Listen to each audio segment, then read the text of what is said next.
Hi guys, and welcome to Differential Equations.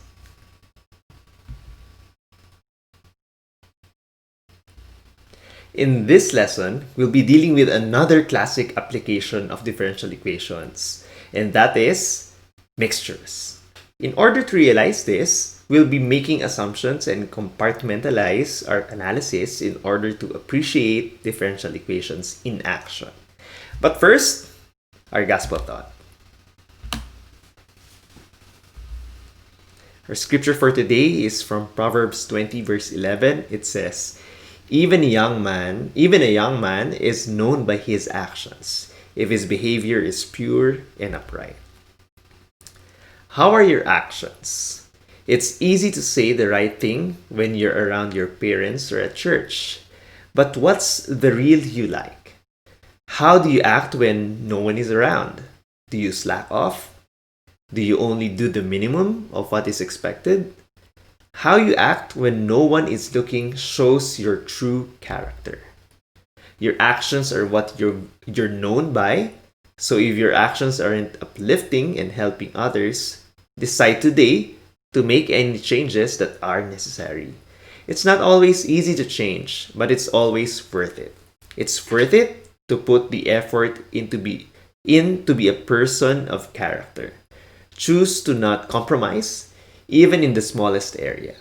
Be a person of excellence and always do your best. It's the small choices you make every day that will set you apart from others. Choose to be someone who is known by good actions.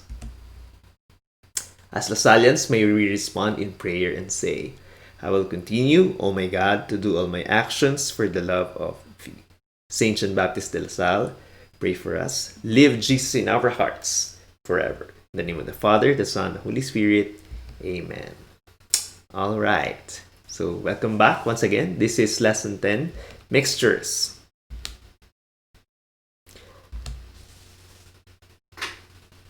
When two different substances are mixed, a differential equation of the first order can be formed for the amount of a particular substance found in the mixture.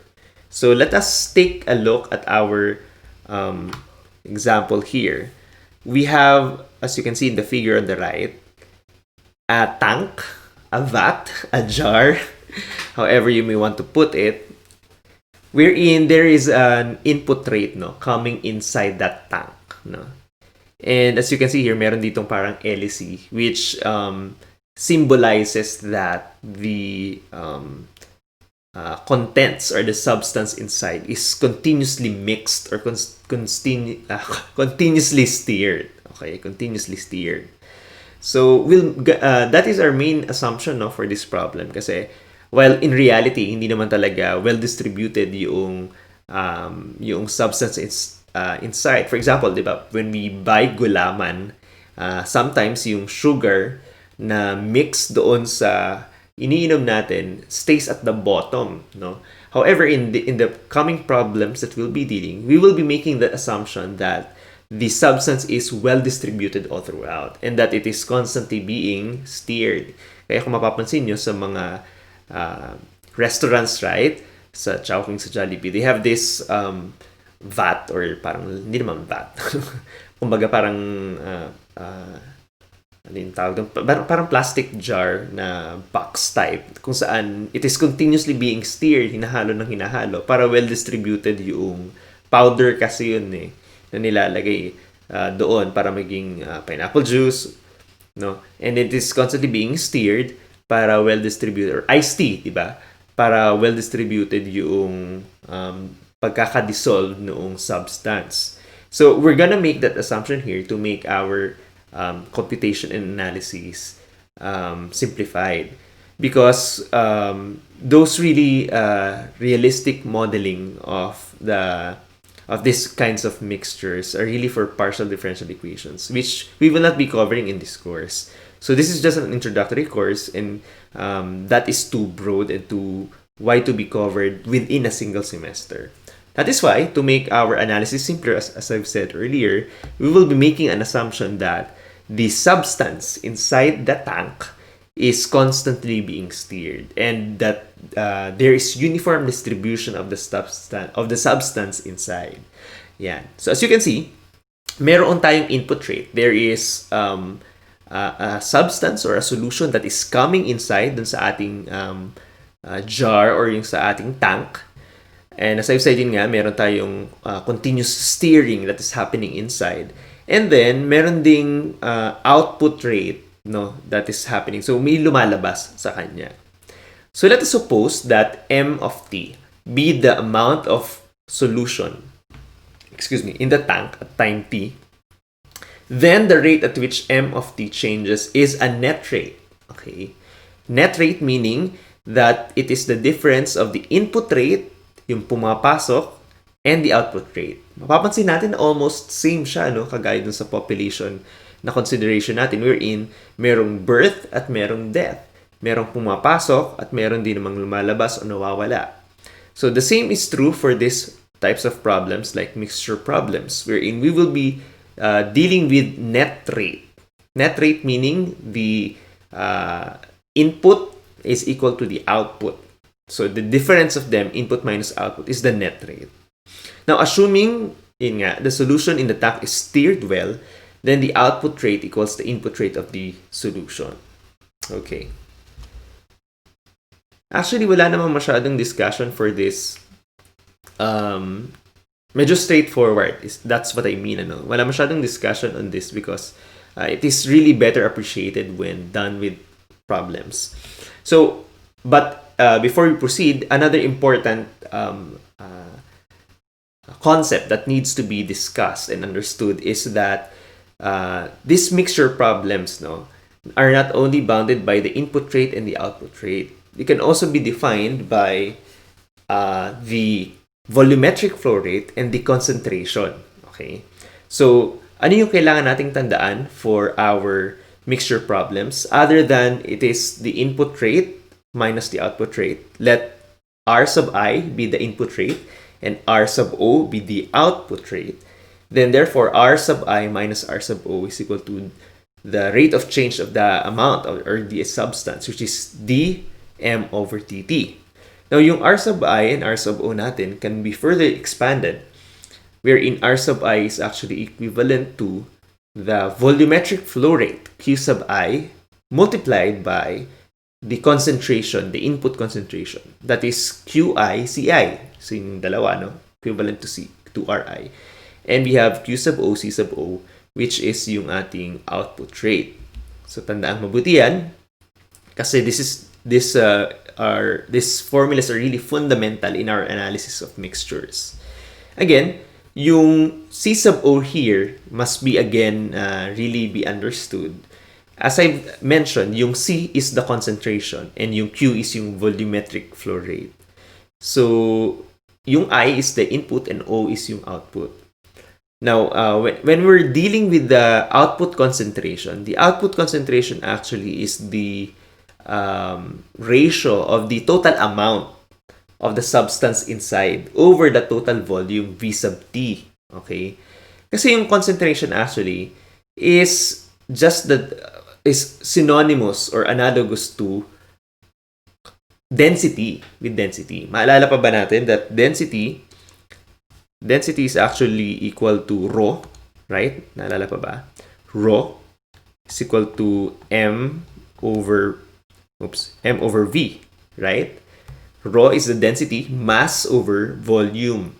Okay? That is why, kung gusto nating malaman yung concentration, no, or yung density dun sa may dulo dito sa side na to, no, dito sa output rate, we have to take into consideration yung substance inside, tapos yung total volume, no, ng solution that is inside the tank. That is why for our output concentration, we have here M, which is the amount of the substance or the mixture, kaya ko siya dinote as M, the amount of the mixture, over the total volume V sub T.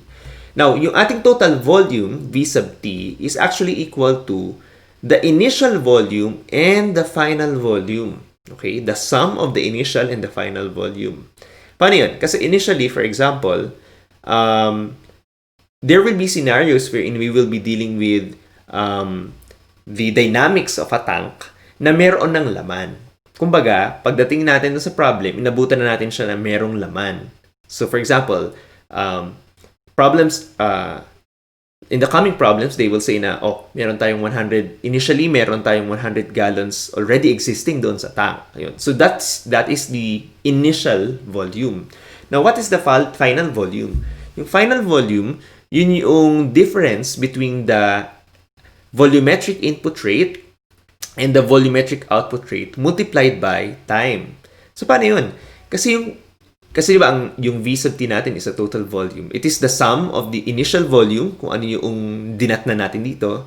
Kasi syempre, dahil merong pumapasok ng tubig at merong lumalabas dyan na tubig, there is a tendency for it to either be filled to the full, no? Or maubos yung laman niya, depende dun sa volumetric flow rate. So, for example, kung yung input rate mo mas mabilis, for example, sabihin na natin 5 liters per minute, no? Tapos yung output rate mo mas mababa, let's say 3 liters per minute. So anong tendency nun? The tendency is kung hindi makaka-catch up yung ating output rate, mapupuno, no? Yung ating tank inside kasi mas mabilis yung rate nung pagpasok nung kung anumang substance siya, sabihin na natin water, no? So in that case, yung difference nung volumetric flow rate input, no, at yung output volumetric flow rate, yun yung Q sub I tsaka Q sub O, multiplied mo dun sa time kung saan na gusto mong, na you're interested in. For example, gusto mong sukatin within 5 minutes or 4 minutes. Yung time na yun, actually, if you multiply that to the input rate and the output rate, the difference of them, you will get the final volume. Yon. So, yung initial volume is kung ano yung volume na meron ka nung dinatan mo siya. And then, of course, dahil nga merong papasok dyan at may lalabas dyan, ang tendency is either tataas yung volume or bababa yung volume. Now, that volume, when you add to the initial volume, will be your total volume. Gets? So, yon. So, yung Q sub I natin, again, is the volumetric flow rate. Yung Q sub O natin is input volumetric flow rate. Yung Q sub O natin is the output volumetric flow rate. Their difference, multiplied by the time na gusto nating i-consider, will be our final volume. And when we add that with the initial volume, makukuha natin yung total volume. Okay? So to summarize, isa sa mga really important na i-take note natin for these kinds of problems is yung ability natin to identify what is given. At paano natin ma-identify yon? By simply looking at the dimensions. Simply looking at the unit. So that is very important in tackling or in wrestling with these kinds of problems. So, dito, sinummarize ko kung ano-ano yung mga units and or kung ano yung tawag doon sa mga variables natin. For example, M. M is the amount of the substance or the mass, okay, present at any time. Q sub I, as said earlier, is the volumetric flow rate of the solution coming in. Okay. Q sub O, ito yun. Q sub O is the volumetric flow rate of the solution going out. So, dito yun. Okay, sa part na yun. C sub I is the concentration, aka density, right? Mass over volume of the solution coming in. Dito sa part na ito. And then C sub O is the concentration of the solution going out. Okay, so dito sa part na ito. Again, do not forget that the output density or the output concentration can be computed by taking the total amount of the substance, which is M, all over the total volume, no, na meron doon sa loob ng tank natin. Of course, T is the time. R sub I is the input mass flow rate. Okay? Do not be confused. Puro mga rate kasi ang dami-dami. The technique really here, as I've said nga, is by identifying the units, no, the dimensions. So, dapat okay tayo sa dimensional analysis, unit analysis. R sub O is the output mass flow rate. Mass, okay? And then, of course, yung V naught natin or V sub 0 is the initial volume and V sub F is the final volume and V sub T is the total volume. Alright. So without further ado, let us now proceed because we will really appreciate this better when we do sample problems. Alright? So bring out your pen and your papers and your calculators because we're going to solve pretty interesting problems. So let's start. Okay. So we have here a problem. Number 1. A tank initially contains 100 gallons of salt solution. This is also called brine. Okay? Naalala niyo pa ba ng mga bata kayo? Or ako lang yun. Batang 90s, nung kami ay mga bata pa, kami ay pinagmumumog ng tubig na may asin.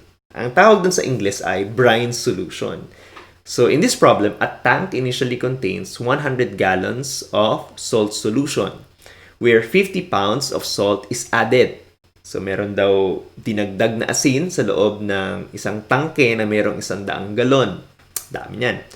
A salt solution containing 1 pound per gallon of salt goes into the tank at the rate of 2 gallons per minute.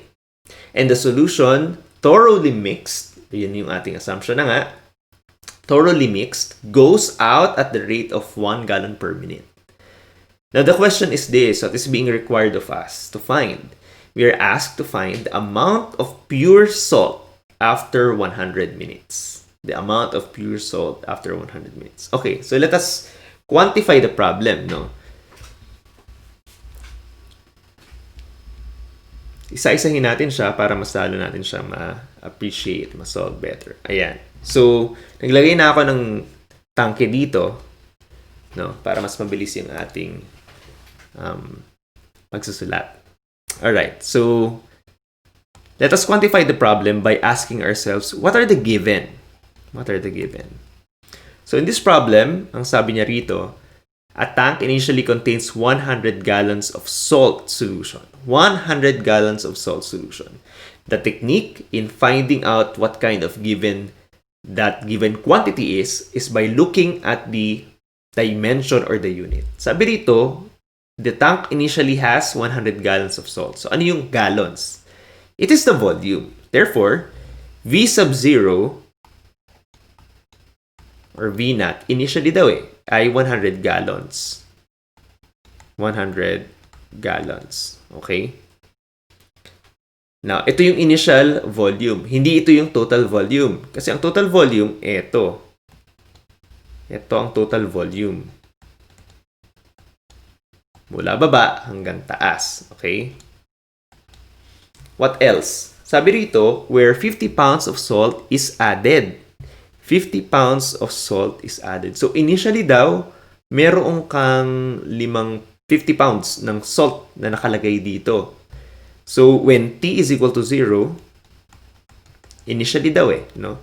The M amount of the substance or the salt is equivalent to initial amount, which is 50 pounds. Okay? Alright. Now, what else? Ano pang sabi? Salt solution containing 1 pound per gallon of salt goes into the tank at a rate of 2 gallons per minute. Sige. Let's pause a while and think about that. Sabi doon, salt solution containing 1 pound per gallon. 1 pound per gallon.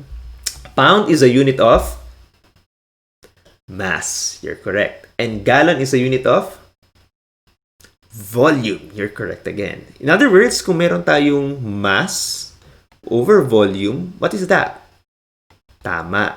Density. Tama. Which is also concentration. In other words, yung CI natin, no? Dito daw, sa input, yung salt solution ay may concentration na 1 pound per gallon. So, C sub I is equal to 1 pound per gallon. Okay, ano pang sabi? It goes into the tank at the rate of 2 gallons per minute. Pumapasok daw siya papunta rito, no? Pumapasok papunta. Ano yung pumapasok na yun? Well, yung salt solution nga. Na may rate na ano? May rate daw na 2 gallons per minute. Ano yung gallons per minute? Gallon is volume and minute is a unit of time. So, meron kang volume over time. What is this? This is the volumetric flow rate, correct?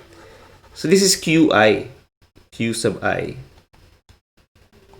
Q sub I equals 2 gallons per minute. 2 gallons per minute. Yan. What else? And the solution, thoroughly mixed, goes out at the rate of 1 gallon per minute. So, meron daw dito, it goes out at a rate of 1 gallon per minute. Gallon per minute. So, ano yun? That's the volumetric flow rate. So, that's Q sub O. Q sub O is 1 gallon per minute.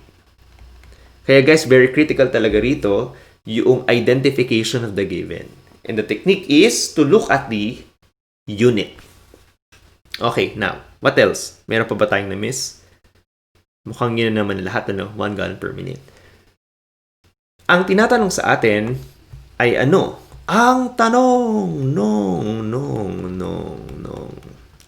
ay hanapin daw ang amount of pure salt after 100 minutes. In other words, when T is equal to 100 minutes. 100 minutes. Ang tinatanong ay amount of salt. That's M, right? M. Yan. What is M at T is equal to 100? Okay. Let us proceed by analyzing yung ating problem. Sabi natin kanina that for mixtures, this can be described by dm over dt equals r sub I minus r sub O, where r sub I is the mass flow rate, input mass flow rate minus the output mass flow rate. Okay?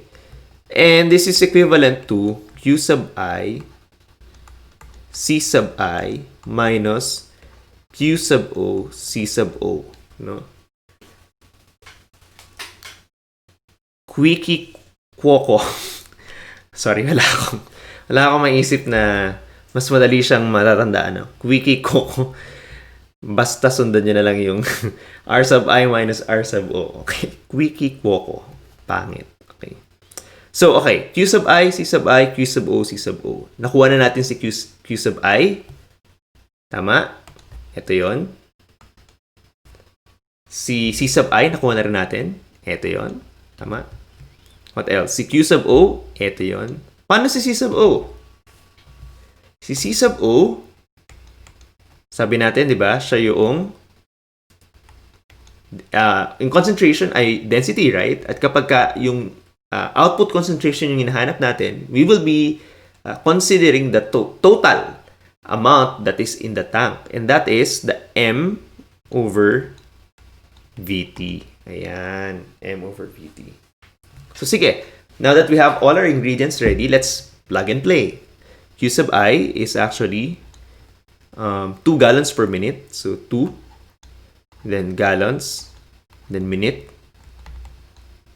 Sige. Baba ko na lang. 2 gallons per minute. What else? We have CI, which is the concentration, 1 pound per gallon. 1 pound per gallon. Okay. Minus Quoco. 1 gallon. Sige, last ko na yan. 1 gallon per minute. 1 gallon per minute. Okay.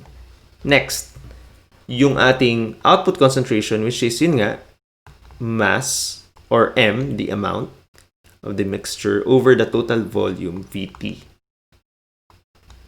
Okay. Alright. Ayan. So we can see here that units cancel out, no? And these units that cancel out are gallon. And this one, mamaya, gallon din, no? So we can combine this and this will be equivalent to 2. No? Pound per minute. Hindi ko na muna ilalagay yung unit, no? Pero alam na natin na pound per minute yan kasi mass flow rate nga siya. Pound is mass and then minute, of course, is the time. So mass flow rate minus 1 times m over Vt. But we know that Vt, the total volume, is what? Equivalent to the initial volume V naught minus Q sub I, or plus pala, sorry, Q sub I minus Q sub O minus Q sub O multiplied by T. Ayan. So, ito yun. Oops, sorry.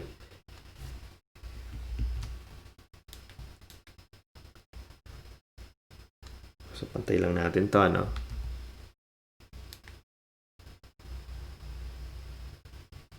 Then M. Yan. Okay. So, 2 minus M over V naught plus QI minus QO times T. Of course, ito yung ating dm over dt. We have a differential equation. Tama. Simplifying further, we're gonna get, okay, we're gonna get, plug muna natin yung mga values natin. So, we have dm over dt equals, of course, 2 pa din. And then minus, yung m, hindi pa natin alam. Pero yung V naught, alam natin. That's the initial volume. At sabi niya, yung initial volume ay, 100 gallons. Okay? Q sub I natin is 2. Q sub O natin is 1. So, 2 minus 1 is 1.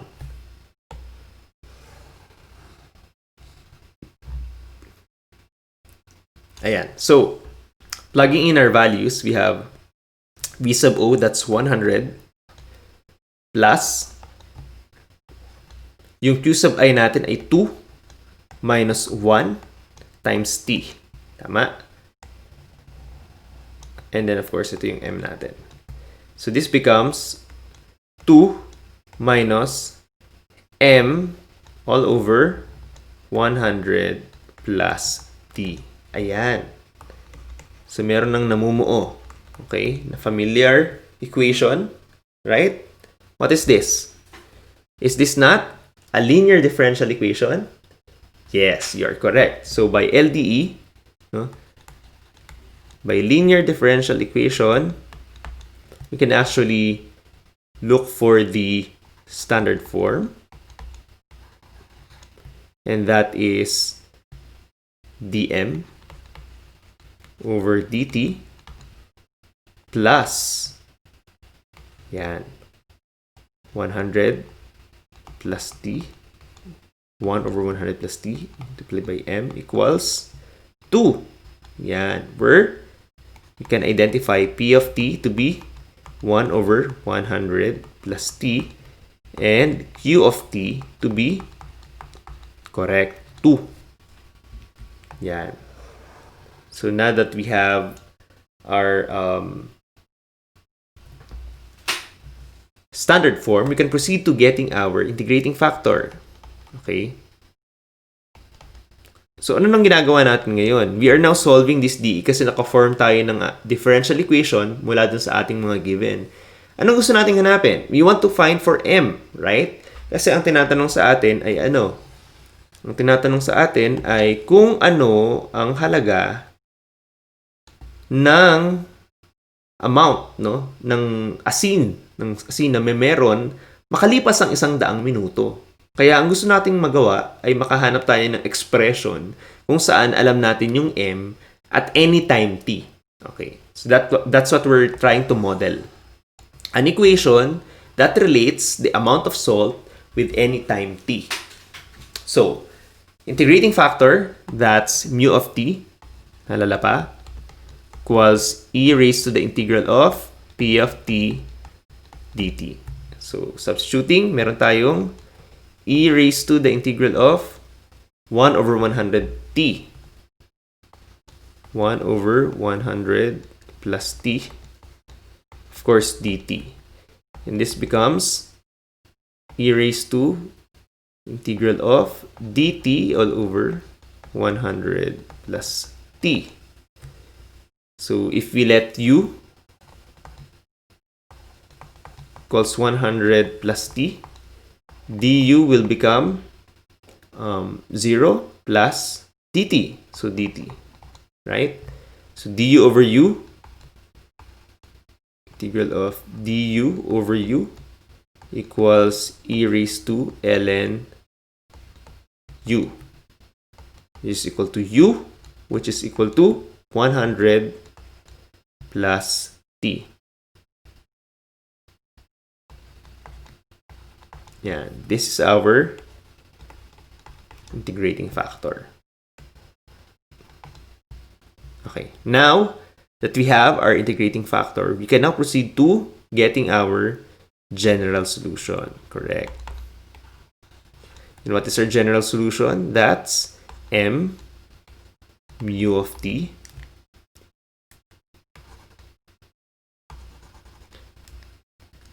m mu of t, oops, sorry,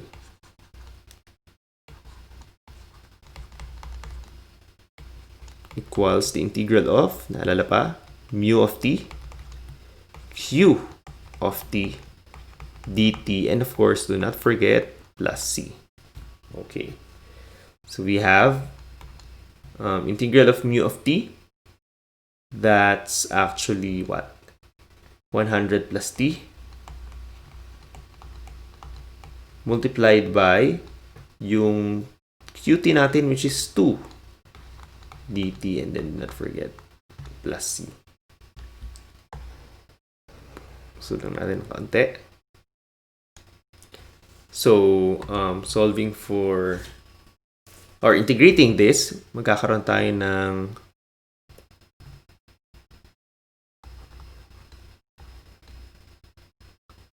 $100 plus t, no? Pwede natin ilabas si 2, right? Si 2. Actually, pwede natin i-distribute, no? Magkakaroon tayo ng 200 integral of dt plus 2t, or 2 integral of t dt plus c. So integrating this, we're gonna get 200 t plus t squared over 2 t squared plus c. Tama? Yan. And of course, if we divide 100 plus t, magkakaroon tayo ng expression for m, and that is m equals 200 t plus t squared plus c all over yun, 100 plus t. Ayan. Okay. Okay. Now, how do we solve for c? We can apply yung ating initial value condition because it is an initial value problem, and that is when t is equal to 0. Ano daw? When t is equal to 0, may binanggit siya kanina about the amount. When t is equal to 0, eto, the amount of the mixture or the substance inside the mixture is equal to the initial, which is 50 pounds. So, substitute natin yon. Kakaroon tayo ng yan, m daw, the amount of the mixture, 50 pounds. Now we can solve for our arbitrary constant c. Okay, and that is pag 50 to equals 200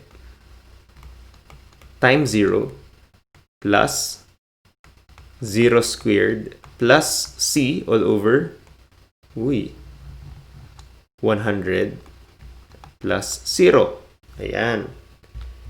Can we solve for c? Of course we can.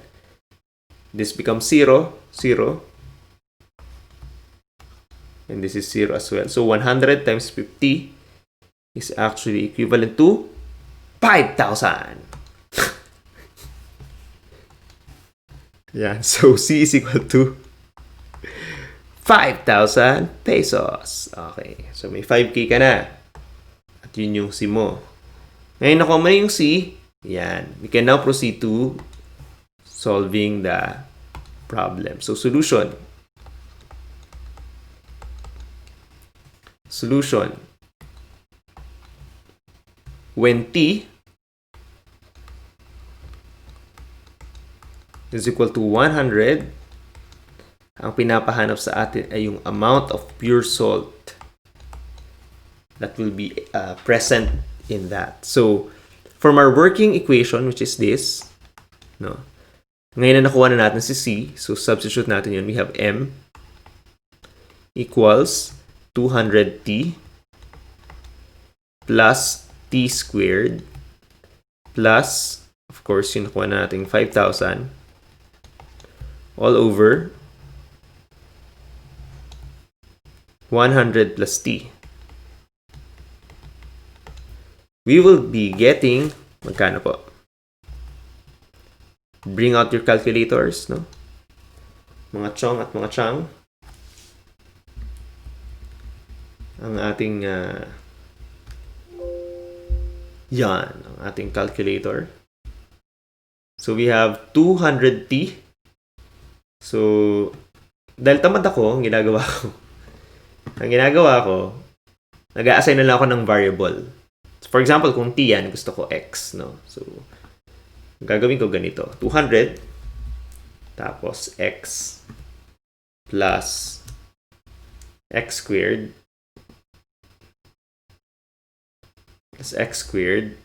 plus 5,000 yan, di ba? All over 100 plus x. Yan. And then, calc ko siya. Tatanong siya, anong value ko for x? Ang value ko for x ay 5,000. Ay, sorry. Hindi. Ang value ko for x ay 100. Yan. The answer is 175. So, ibig sabihin, makalipas ang 100 minuto, makakabuo ka ng 175. O magkakaroon ka ng amount na 175 pounds. Okay. Of salt doon sa tangke. Bigat niya. So, to paraphrase, kasya pa ba? Sige, pagkasyahin na lang. Tama. Paraphrase. Paraphrase.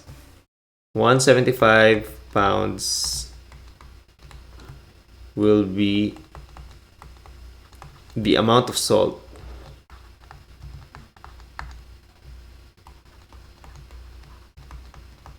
after 100 minutes. Okay. Ayan. Charan! So, sorry, tanggalin natin calculate. Ayan. Okay. So, after 100 minutes, there will be 175 pounds of salt na magkakaroon doon sa tangke mo. No? At ganun talaga mangyayari kasi may ipon yun. Bakit? Yung input rate mo kasi 2 gallons per minute. Tapos yung output volumetric flow rate mo, 1 gallon per minute.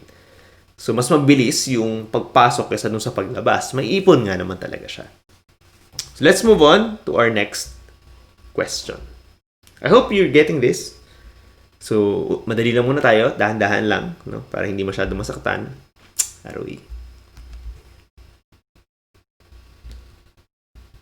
Our next problem. Okay, kayo naman. Try it on your own.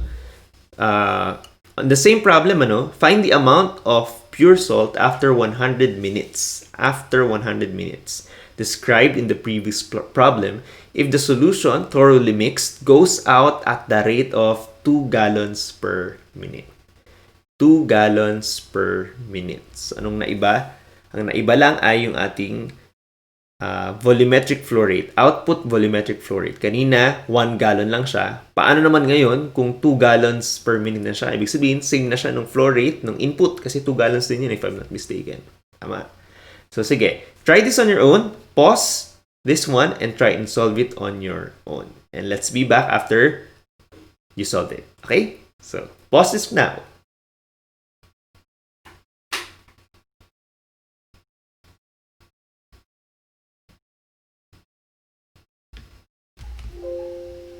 Alright, and we're back. So, Try natin sagutan.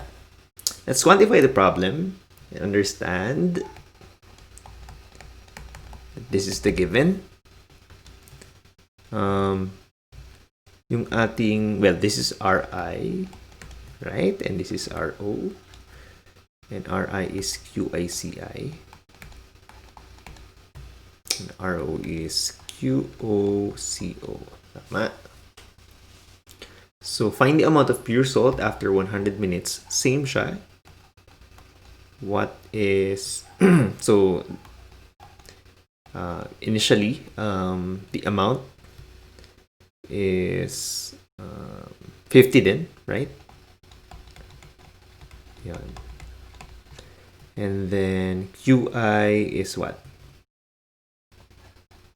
QI is 2 gallons per minute. Okay lang. GPM, gallons per minute. And CI is yung concentration or yung density is 1. Tama ba? 1 pound. 1 pound per minute. Tama ba? Oops. Sorry, di pala nakikita dito. Okay, sige, next.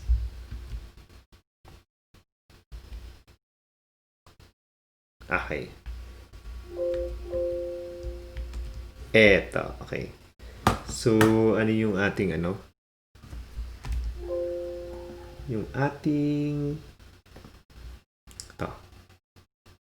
1 pound per gallon yung ating concentration. Okay.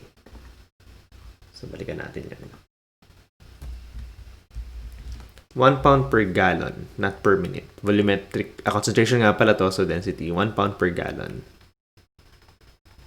Okay.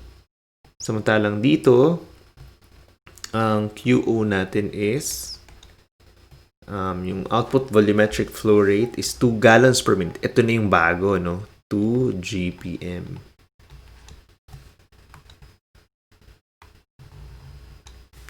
And samantalang yung ating, CO, yung output concentration, is the same. It's the mass over volume. Yan. Okay. So again, same. Ang required sa atin is to find out what will be the amount of salt remaining after 100 minutes. Correct? Will be. Okay, so let's proceed with our analysis of the problem. So the governing differential equation is dm over dt equals r sub I minus r sub O.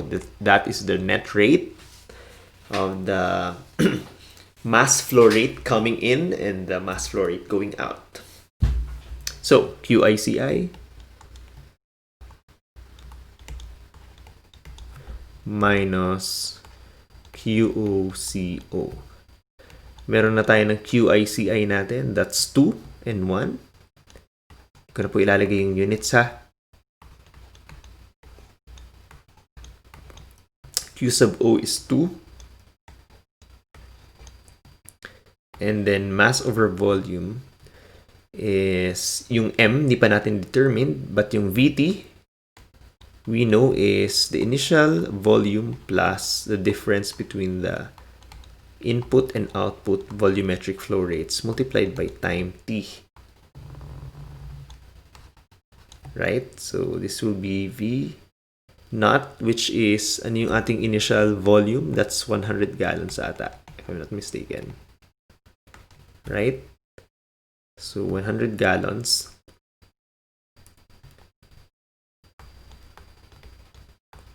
plus ano yung QI and QO natin? QI natin is 2 GPM and QO natin is 2 GPM din.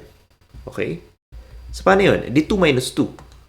And 2 minus 2 is 0. No? So what happens with T? Eh, syempre, makakasama siya sa cancelled out. So this becomes M over 100. Okay. Yun. So this becomes, draw lang tayo ng line.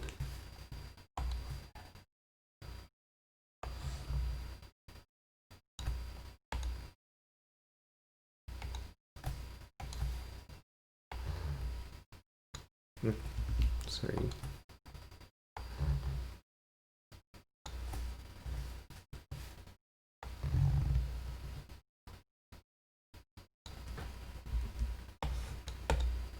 Okay. So equals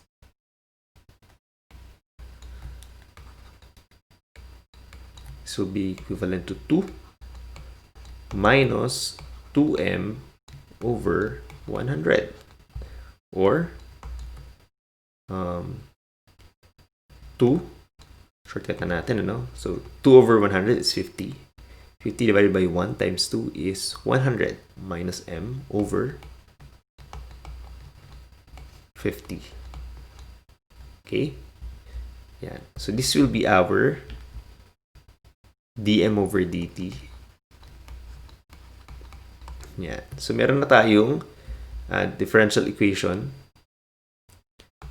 And we can now proceed and compute for m. Solving for m, no?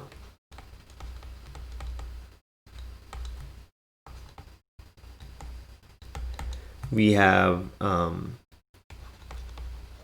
dm over m. This becomes a variable separable, 100 minus m. So kung kanina, linear differential equation. Ngayon naman, we can solve this by variable separable. Actually, you can choose either way. You can choose variable separable, or you can choose linear differential equation in your method of solving this. Either way, you will arrive at the same answer. So this becomes dt over m. So integrating both sides,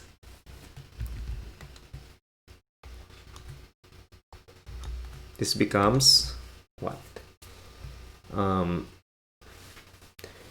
If u is equal to 100 minus m, edi du equals negative dm. So ibig sabihin, negative integral of du over u equals integral of what?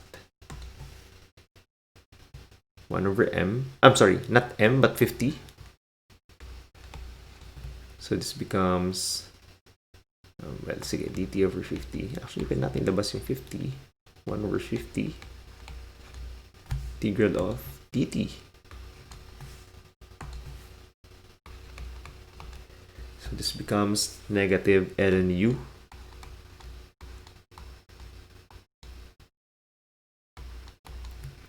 (1 over 50) or t over 50 plus c, of course. So this becomes, u is 100 over m. So ln u raised to negative 1 because of this negative. Right. This becomes t over 50 plus c. So continuing, we have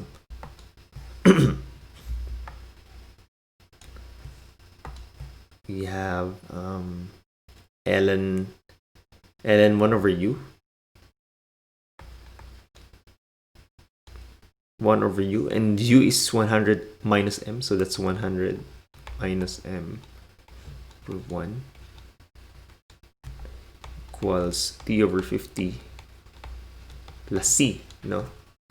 So if you raise this to e,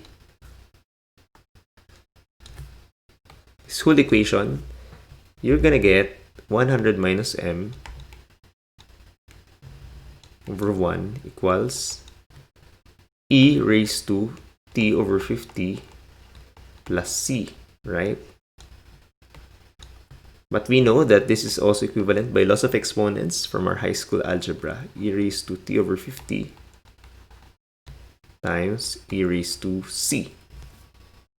So this becomes, since e over c any constant that you raise to e just becomes constant. So therefore, e raised to c is also equivalent to c, e raised to t over 50. And that is 1 over 100 minus m. Ayan. Well, we can simplify this further and get an expression for m. Or we can solve for c already using our initial value problem or initial value condition. So, and that is when IVP, right? When t is equal to 0, the amount of the substance or the mixture is the initial mixture, which is 50 pounds daw. You can solve for C, right? And that is, dahil medyo tamad tayo, by shift solve. By shift solve. Ayan. Using our calculator. Tama yan. Kasi we need to know and understand yung tools natin. Tools of the trade. So, how do we compute for C? Well, madali lang yan. Meron tayong C, meron tayong M sa calculator. I'm gonna teach you how to use those. Pag ginamit nyo yung shift solve kasi, ang default niyan, you're solving for X. But you can do other variables as long as you define what kind of variable you're trying to solve. So, I'm gonna show you how to solve for C. So, lagay natin yung equation. We have 1 over M. 1 over 100 minus M. So, lagay ko yun, si alpha. Alpha M. Yan. Equals C. Meron tayong C dito. And then E. Exponential. Wala tayong T. So, I'm gonna represent it as X. Divided by 50. Okay. Now, we're solving for C, right? Yun. When you shift and solve this, ang default yan, it will solve for X. But you can define what you want to solve. Yun yung function actually ng comma dito. No? So, ito yan. Shift and then comma. Yan. And then, define mo yung variable that you're going to solve. In this case, C is what we want to solve given that M is equal to 50. So, shift solve mo lang yan. And then, magtatanong siya, anong value mo for M? Value natin for M is 50. Tama. Anong value natin for X? That's 0. Yan. Then, magtatanong siya, solve for C. Okay. Now, you can put a number na malapit sa kanya. Okay. Para mas madali siyang makapag-estimate kung saan. So, kung tingin mo medyo positive yung number, ako I usually put 1. Okay, so we have C. And C, we have solved C. And C is equal to yan, 0.02. Pag kinuha natin yung C, yan, it's 1 over 50. Diba? Tamad lang, no? So, C is equal to 1 over 50. Okay. Now, nakuha na natin si C, we can now proceed to really solving our problem, no? So, solution. And that is by plugging in our values. When T is equal to 100, ano daw yung amount, no, nung salt na meron. So, yun yung ating working equation. So, lagay natin dito. 1 over 100, or 1 over, M minus 100. Nga ba? 100 minus M. 100 minus M equals ano nga yun? Nalimutan ko na. E raised to T over 50. C E raised to 2 T over 50. Yan. So, C E raised to T over 50. Now, I'm gonna show you how to solve naman for M. So, similarly, kagaya ng ginawa natin kanina, you have to go to our calculator. Ayan pala, medyo hindi pala siya kita. No? You have to go to our calculator. Yan. And then key in yung ating mga, wala na siya. So, type lang ulit. 1 over 100 minus m alpha m, right, equals, and then c, na nasolve na natin kanina, nakastore yung value dun sa c, so pwede mo naman gamitin yun, e raised to x over 50. X over 50. And then what we're trying to solve is m, right? So comma, and then m. Yeah. And then shift, and then solve. Yeah. Si c, yun na nga siya, 1 over 50. That's 0.02. Si x, yung time natin is 100 daw. So 100. And then solve for m.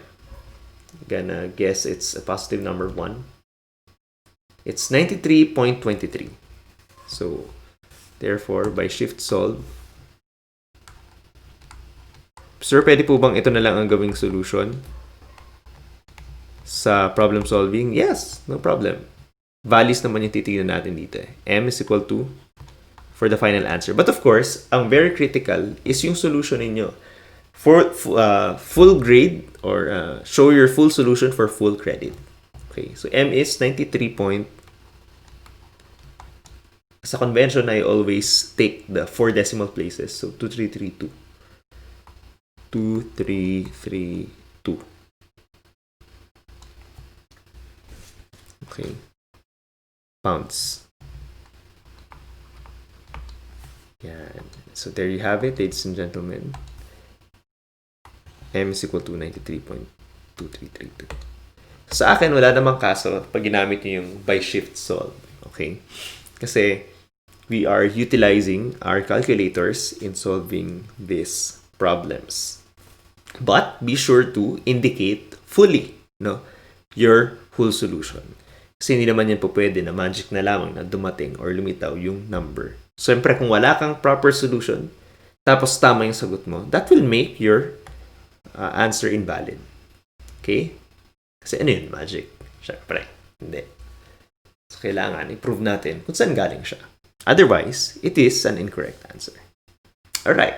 So, yun. Ano mapapansin natin? If we're going to compare yung nakuha natin previously, and that is 175 pounds, makikita natin na bumaba siya, no? Kasi 93.2332 pounds na lamang siya. Ano yung pinagkaiba? Ang pinagkaiba, yung output volumetric flow rate ng problem 1 ay mas mababa, no? 1 gallon per minute. Samantalang itong sa problem 2, 2 gallons per minute. So, nakita niyo yun. Same na yung rate ng input tsaka ng output. Both sila 2. No? At mapapansin nyo na dahil nga mas mabilis na yung output flow rate kumpara doon sa unang problem, makakaasa ka na bababa din talaga yung amount of salt na matitira doon. Kasi hindi na siya naiipon. Meron ng steady na lumalabas doon sa tangke. Ayan, that's it. So let's move on to another problem. Okay. How about this, number 3? Okay. So a solution containing 0.5 pounds of salt per gallon flows into a tank at the rate of 2 gallons per minute, and the well-stirred mixture flows out of the tank at the same rate. The tank initially holds 100 gallons of solution containing 5 pounds of salt. How much salt is in the tank after 10 minutes? That's A. And after 1 hour. Okay. So, ayun ulit ang ating problem. Let's quantify this given by identifying kung ano yung mga given syempre nung muna. So, sabi dito, a solution containing 0.5 pounds of salt per gallon. 0.5 pounds of salt per gallon flows into a tank. So, meron daw solution ka na mayroong 0.5 pounds of salt per gallon. So, obvious from the words that this is density and hence concentration. Pounds per gallon. Containing, yun nga, 0.5 flows into the tank. So, pumapasok siya. So, in other words, this is CI. CI is equal to 0.5 pounds per gallon. Samantalang ang QI, yung input volumetric flow rate daw ay 2 GPM. Okay lang? Gallons per minute. What else? Sabi niya doon, 2 gallons per minute and the well-steered mixture flows out of the tank at the same rate. In other words, yung Q sub O dito, parehas lang daw sila. 2 gallons per minute. Okay. But what is CO? Yung ating output concentration. That is yung amount M and the total volume. Ayun. Ano ngayon? Ang pinapahanap sa atin ay kung gaano karaming asin ang natitira o kung dumami ba o umunti makalipas ang 10 minuto.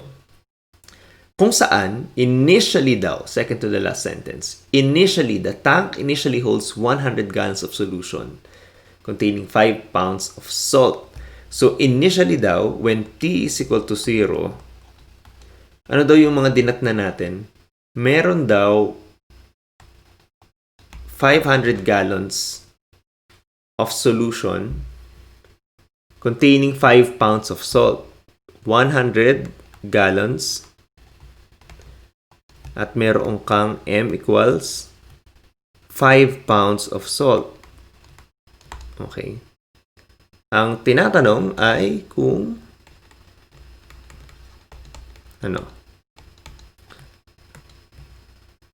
how much salt is in the tank after 10 minutes. In other words, A, when T is equal to 10 minutes, M is equal to what? Right? And B is when T is equal to 1 hour. So that's 60 minutes. Bakit minutes yung gusto nating piliing unit for time? Kasi kung mapapansin nyo, yung mga given, gaya ng output volumetric flow rate, no, ay in minute, no? So I think mas practical na gamitin na unit ay minute dahil mas marami sa mga values ay expressed in minute. Kung i-express mo siya in hour, pwede rin naman. Ang problema, ko-convert ka pa. Again, when T is equal to 60 minutes, gaano karaming salt ang nasa tank? So, M pa rin. Right? So, let's analyze the problem. What is the governing equation for mixtures? Correct. That is dm over dt equals r sub I minus r sub O. Where r sub I, of course, is equal to qi ci minus q sub O c sub O. Okay. Now, what is QI? Identify na natin si QI, right? QI is actually 2 gallons per minute. Tama? Ayan, 2 gallons per minute. 0.5. QO is 2 GPM and then CO is M over VT. So, plugging in all our values, we're gonna get QI is 1/2, or rather CI. So 2 multiplied by 1/2. Tama? 1/2 pa? 1. 1/2. Ayan.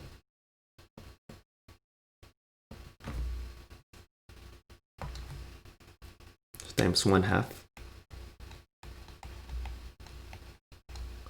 minus Q sub O, which is, nakita na natin kanina, to be 2. Same lang daw sila ng flow rate ng input. And C sub O. How about C sub O? C sub O is M over VT or V naught plus Q sub I minus Q sub O multiplied by T. Again, saan galing to? Ito yung total volume natin, VT. And the total volume is the sum of the initial volume plus yung final volume. Right? So make UI, make UO tayo. Excuse me. So this will be 1, obviously. 2 times 1 half is 1. Minus. What is VO? VO is initially 100 gallons daw. Okay. So 2M 100 plus 2 minus 2. So this becomes can fact 2 minus 2 is 0. So this will be 1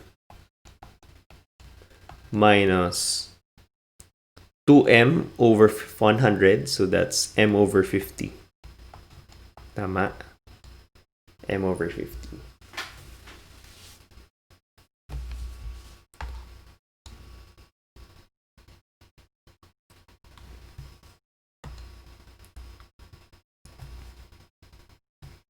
Okay. So let's bring down dm over dt. So this is dm over dt. And now we can solve this in either way. We can do variable separable or linear DE.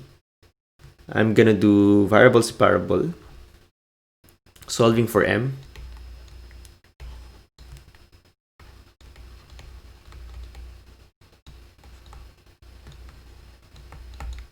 So dm over dt can actually be simplified to 50 minus m over 50. Yan. Separating, we have dm over 50 minus m equals dt over 50. So integrating both sides, we're gonna get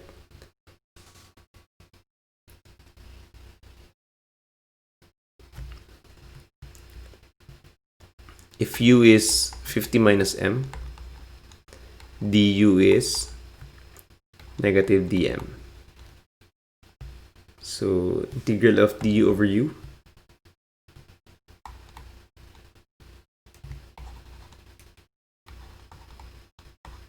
right?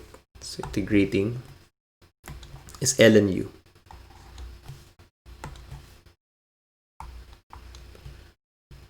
Ito naman, we can bring out 50, then integrate dt.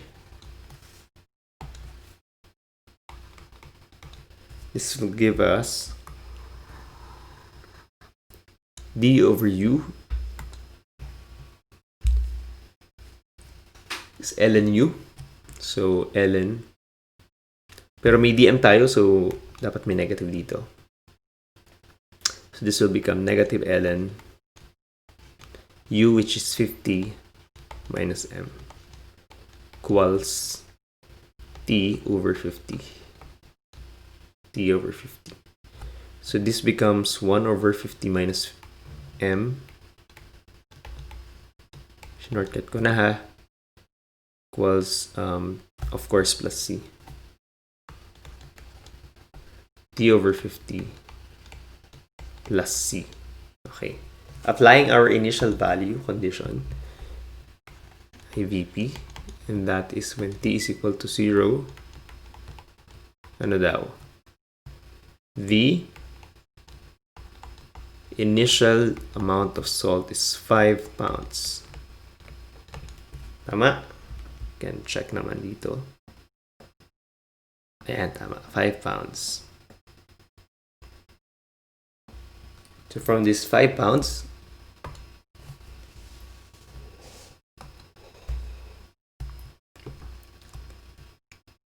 we can solve for C. Right? So again, gawaing tamad. Hindi naman tamad. Gawaing practical by shift solve.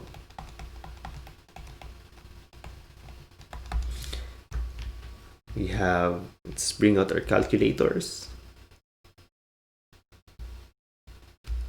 Yan.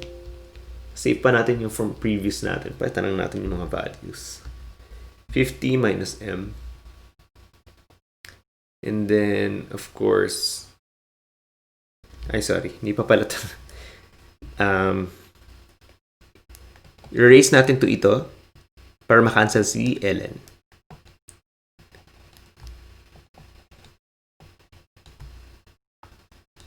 Yan. So, magkakaroon tayo ng c e raised to t over 50.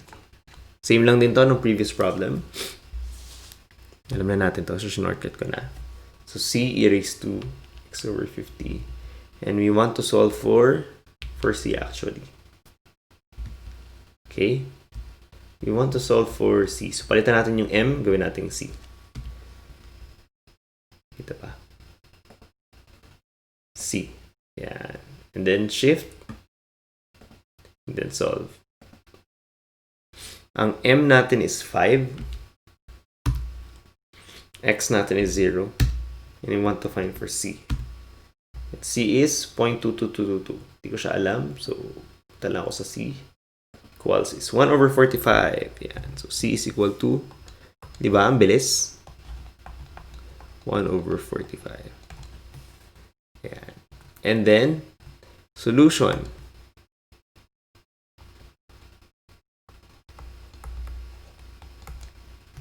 And that is when when t is equal to 10.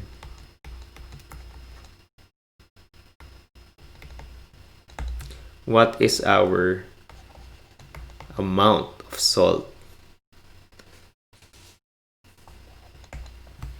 Okay, so how do we do that? Same. Nakuha natin yung ating equation model for this, which is 1 over 50m equals c e raised to t over 50. Nakuha na natin si value for c. Tama. And now what we're trying to solve is m. So plugging in all our values, meron tayong 1 over 50 minus m equals c e raised to c and then e raised to x over 50. Right? Okay. So we're solving for m. So comma m dapat to define that it is the variable being asked to solve. So mag-ask siya si nakuha na natin kanina. Si x is 10 minutes. M is any number. 13.1571.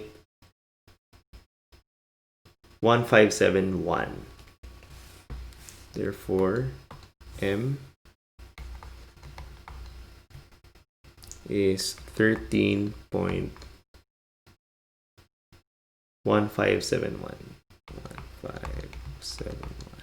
pounds, of course.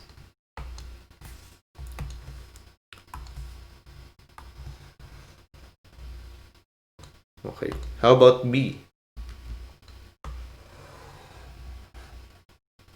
B asks kung ito medyo matagal-tagal. When t is equal to 1 hour or 60 minutes, ang tinatanong ay kung gaano karami pa rin ang asin na matitira. So, again, getting our equation 1 over 50 minus m equals c e raised to t over 50. So same, back to our calculator. Okay, back to our calculator. And we have 1 over 50m, c e raised to t over 50. Yan. So same lang din. Ang pinagkaiba lang ay yung, so shift solve. Pinagkaiba lang ay yung value for x. Right? Kasi siya yung t. This time 60 siya. And then solve for m. This will give us 36.4463. We shift solve. 33.446. 33.446. And then 2. Okay, pounds, of course.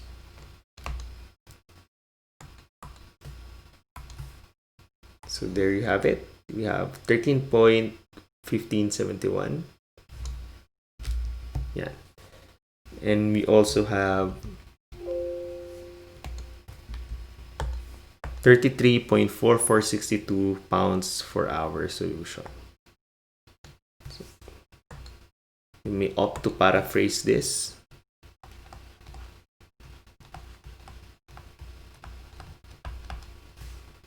Okay. When t is equal to 0, our m is 13.1571 pounds.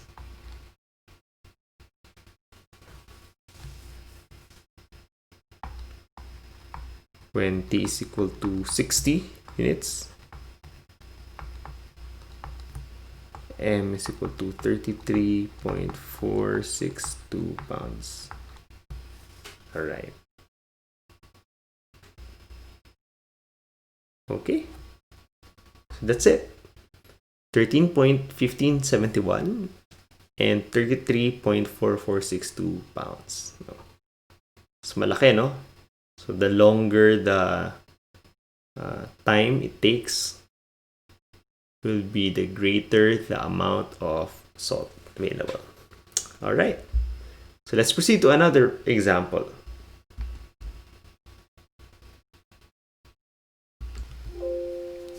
All right, so here's another interesting problem. Number 4. Pure water flows into a tank at the rate of 4 gallons per minute, and then well-stirred mixture flows out of the tank at a rate of 5 gallons per minute. The tank initially holds 200 gallons of water containing 50 pounds of salt. How many gallons of solution are in the tank after 20 minutes? And how much salt is in the tank after 20 minutes and after 2 hours? Okay. So let's quantify the problem. Okay. Yan. So, given, ano yung mga binigay sa atin? Sabi rito, pure water flows into the tank. So, at a rate of 4 gallons per minute. Pure water. Kung ito yung ating rate, input mass flow rate. Oops. Kung ito yung ating input mass flow rate at ito yung ating output mass flow rate. And then this one is equal to QI CI and this is equal to QOCO. Tama? Ang sabi dito, a pure water flows into the tank. So, ibig sabihin, wala siyang halo. It's pure water. What can we say about its concentration? Pagka ganyan, the concentration is 0. Kasi wala siyang ibang halo eh. It's not a solution. It's just plainly pure water. Therefore, yung iyong concentration, input concentration, since H2O siya, no? Water is flowing papunta rito sa tank mo. So initially, the concentration is 0. Siyang halo. Now, how about the input volumetric flow rate? Sabi rito, may 4 gallons per minute ka. You know, at a rate of 4 gallons per minute. So 4 GPM. Now, the tank initially holds 200 gallons of water containing 5 pounds of salt. So initially daw, meron kang volume of around 200 gallons. Okay? And what else? Meron ka daw 50 pounds of salt. So initially, when t is equal to 0,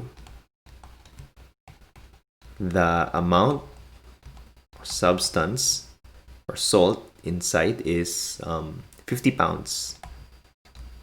Okay. Yan. Excuse me. So yun. Now, what is asked of us, no? To find. We are asked to find una, how many gallons of solution are in the tank after 20 minutes? Ang tinatanong ay volume. How many gallons? Wrong spelling na tayo na. How many gallons of solution are in the tank after 20 minutes? So when t is equal to 20, what is the total volume? How many gallons of solution are in the tank after 20 minutes? Next, we are asked to find the amount of salt remaining. Tama? How much salt is in the tank after 20 minutes? So the same, when t is equal to 20, what is m? What else? Sabi niya, what if after 2 hours naman daw? So if that is 2 hours, so that is 120 minutes. M is equal to what? Yan. So let's analyze the problem. Okay.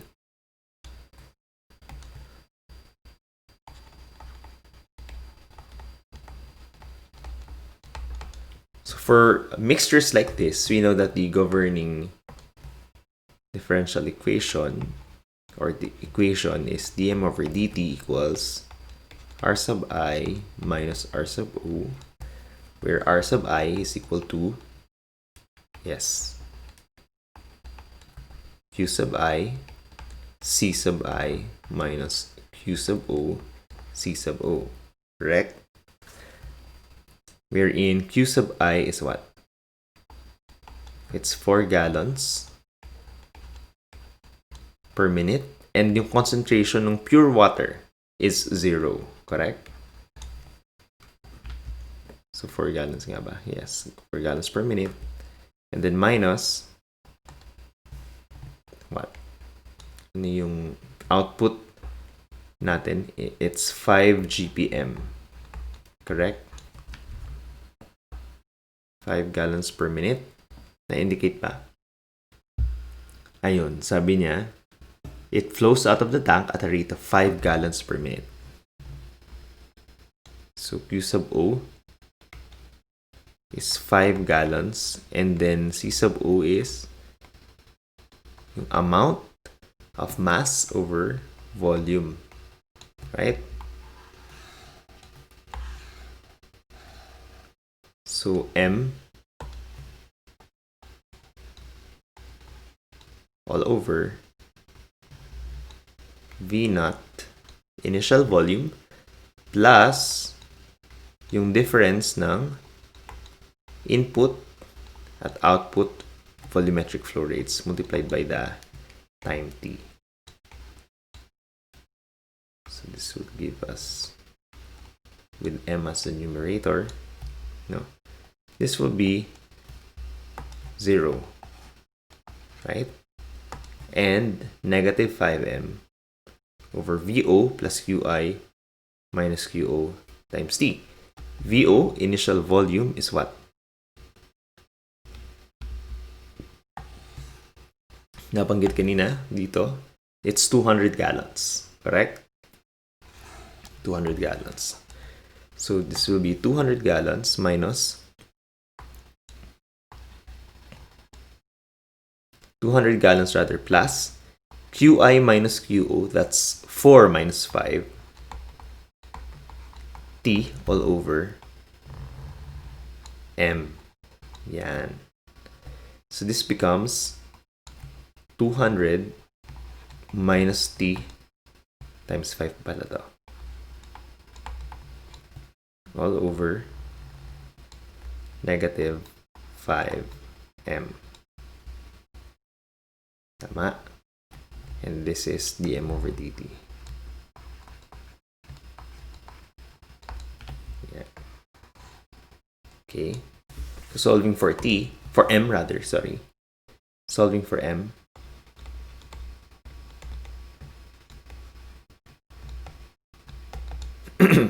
We have dm over m equals -5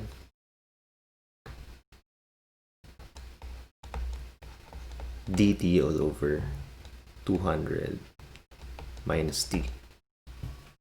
Correct? So integrating both sides will give, this will be ln m equals, so if u is 200 minus t, du is negative dt.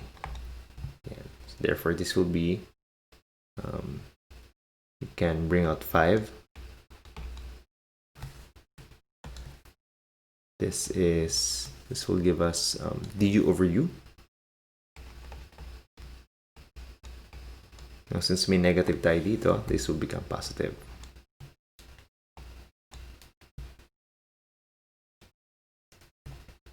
Of course, yeah.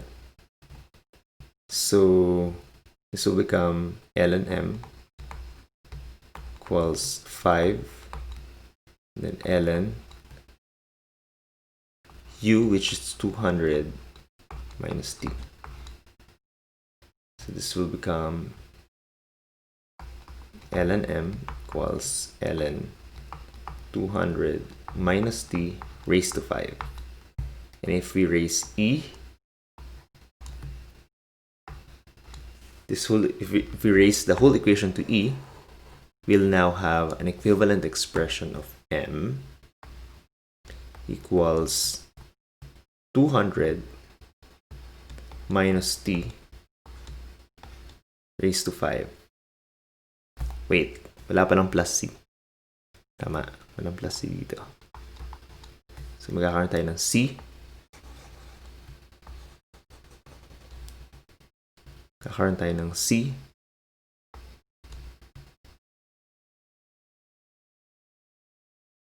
And then 200 minus t raised to 5.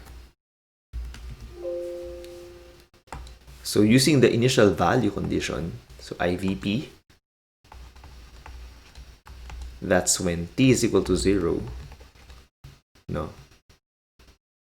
The initial amount of salt is 50 pounds. You can solve for the arbitrary constant c. So using the same equation and using our calculator, no, we can solve for c. So let's bring out our calculators once again. Yan. And let's plug in m. Oh, sorry.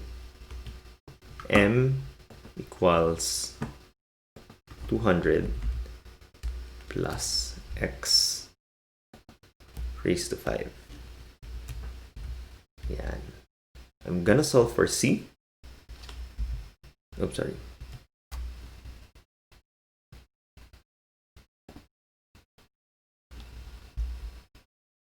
So that will be c. Oh, sorry. No, alpha. Yeah. So shift and then solve. Kasi walang c. So dapat may c. Alpha and then c. Yeah. Shift solve. M is asking for a value, that's 50. And x natin is 0. So c is around 1.6 times 10 raised to negative 10. Taas, no? Yeah. So 1.5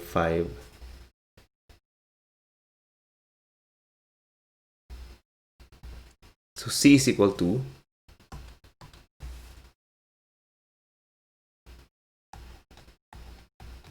1.5625 times 10 raised to negative 10. Okay. Now, solution. So, meron na tayo ng C. We have now a working equation. M equals 1.5625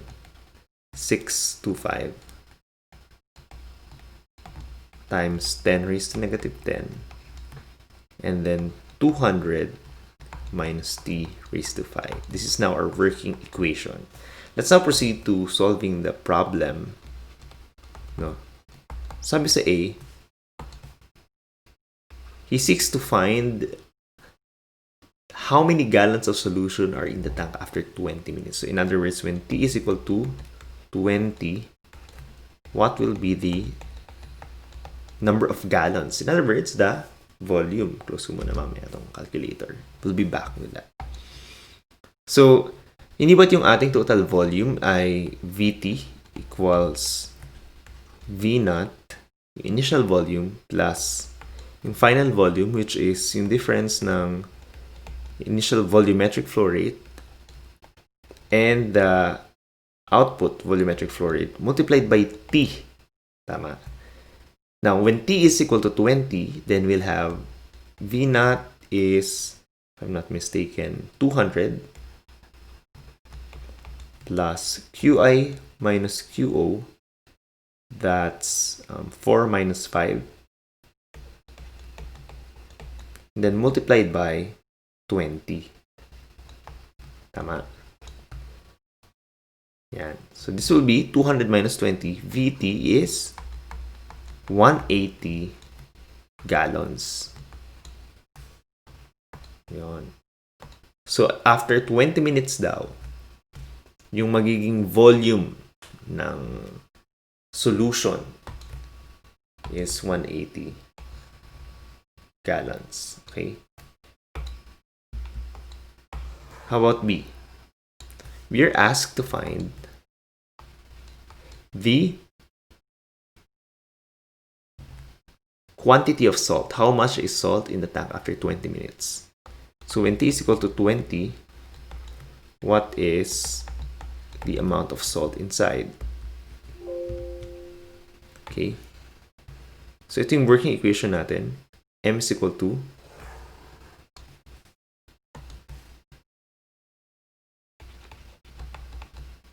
1.5625 times 10 raised to negative 10 multiplied by 200 minus t raised to 5. Okay, so when t is equal to 20, yeah, let's bring back our calculator.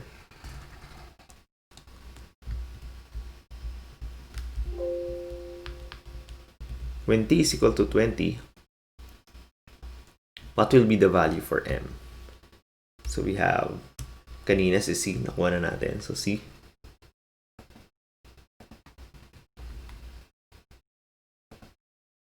and then multiplied by 200 minus x raised to 5. Okay. C, nakuha na natin siya kaninang value. Nakastore na siya. Multiplied by, what is x? 20 daw. So the answer is 29.5245.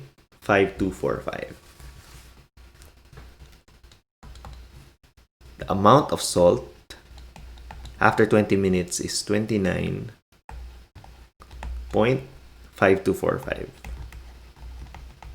pounds. Tama.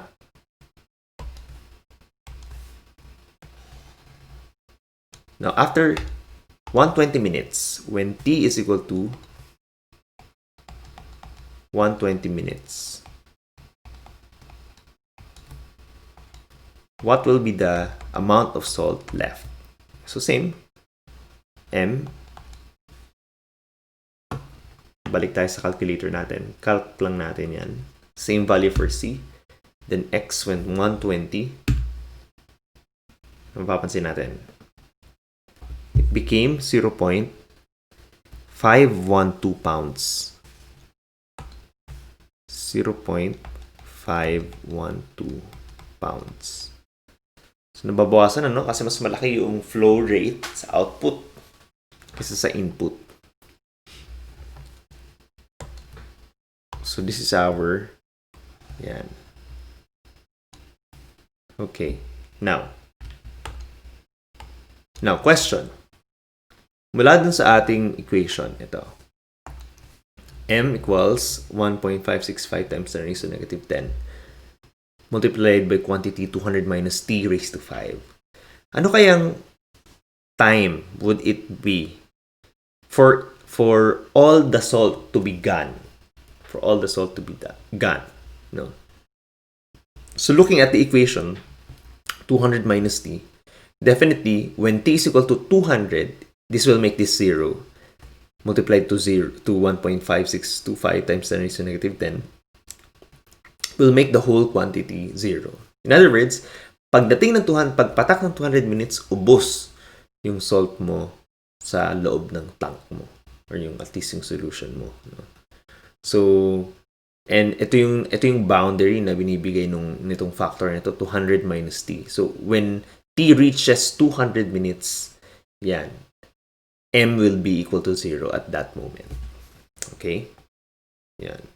So, anong difference ito sa mga previous problems? Ang difference na is that we have realized that when the given situation is that fresh water yung pumapasok sa kanya, the concentration for water should be 0. Okay? So, that's the difference. Because hindi naman siya solution, wala siyang halo. It's pure. So, wala siyang other element or other substance involved with it. That is why the concentration or the density is 0. Okay. All right. So, let's move on to another question. Number 5. In a tank, there is 100 liters of brine. Ano ulit yung brine? Siya yung salt solution containing 64 kilograms of dissolved salt. Pure water enters the tank at a constant rate, and the resulting mixture runs out at the same rate. After 50 minutes, the dissolved salt resulted to 16 kilograms. Determine the rate of inflow. Ayan. Determine the rate of inflow. That's the volumetric that is being asked, no? Okay, so let's try and solve this.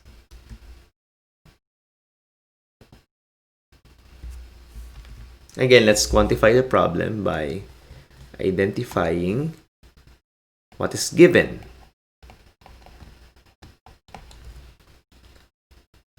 Let's read it sentence by sentence. It says, in a tank, there is 100 liters of brine containing 64 kilograms of dissolved salt.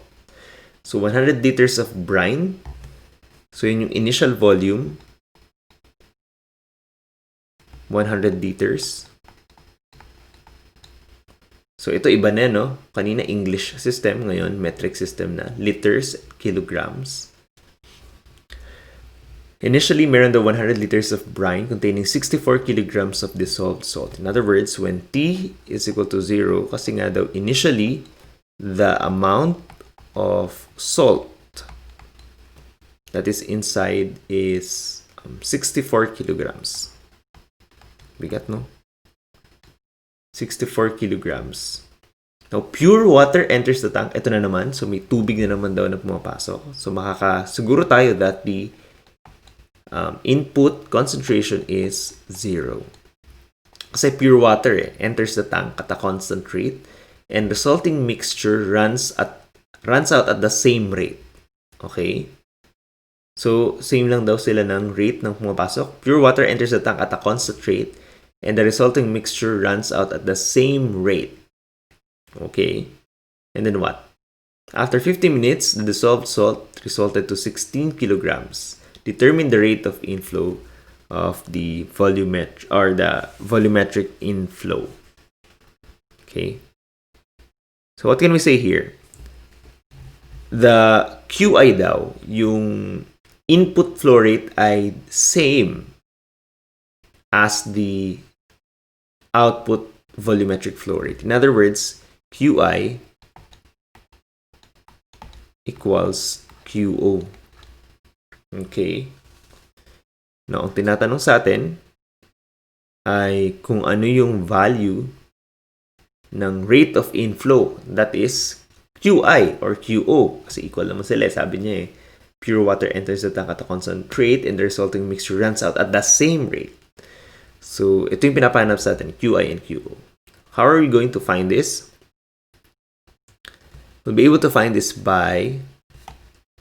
Sige, sulat muna natin pala. Required, what is required? Hinahanap lamang IC QI, QO.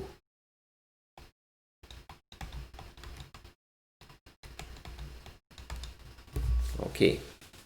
So, analysis.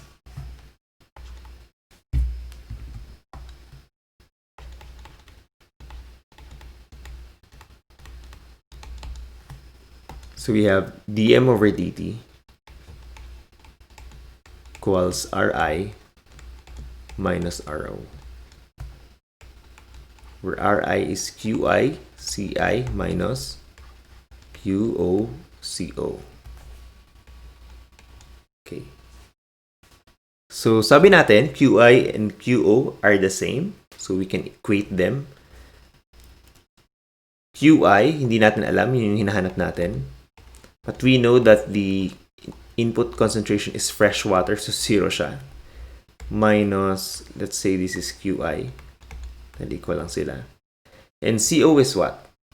CO is the output concentration. And this is actually dependent, no? Dun sa total amount and the volume, no? Total volume. So in other words, this will become V naught plus QI minus QO multiplied by T raised to N. But we know that QI and QO are equal. In other words, if QO is equal to QI, the QI minus QI is equal to like 1 minus 1. This will become 0. Correct? Sige, pakita rin natin. This is actually 0. So we're left with negative QI times M all over V naught, which is 100 liters, plus QI minus QI times T. And we know that this is actually just simply equal to 0. Yeah, so this will become, this is our working equation, differential equation, no, for this problem.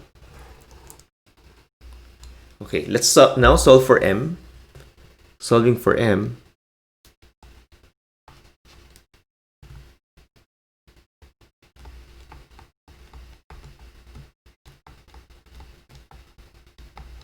we have dm all over M equals negative QI dt all over 100. Tama?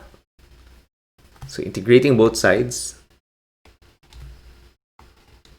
gives ln M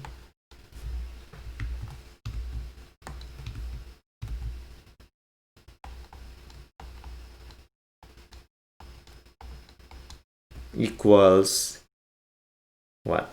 QI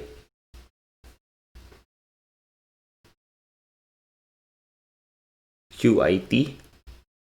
Actually, pwede natin ilabas si negative QI over 100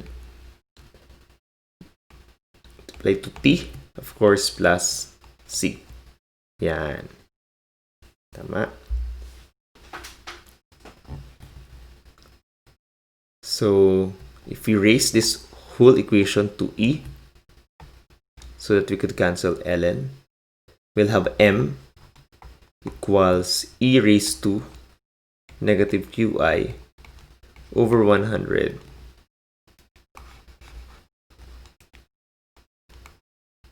negative qi over 100 times t,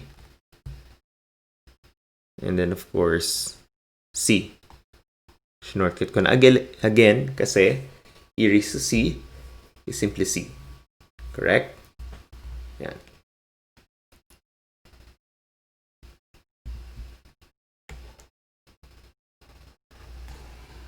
Now let's solve for c, no, by using our initial value condition, and that is when t is equal to 0, the initial amount is actually equal to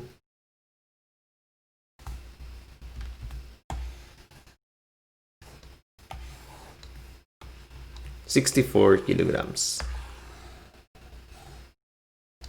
64 kilograms.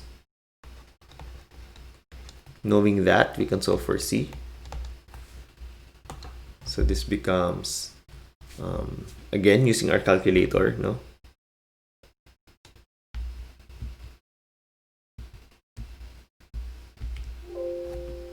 So we have m equals c e raised to negative, let's call that qi x divided by 100. Yeah. And then we're solving for c, right? So shift, comma, and then c, alpha c. Shift solve again. When m though is 64, x is equal to 0. What is the value for c? C is equal to 64.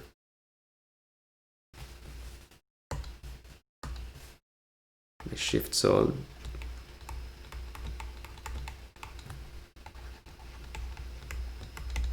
C is equal to 64.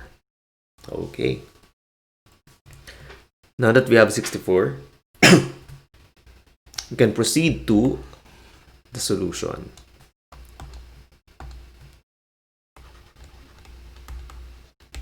And that is, ang pinapahanap daw niya ay, after 50 minutes to dissolve salt to 16 kilograms, determine the rate of inflow. Ang pinapahanap sa atin ay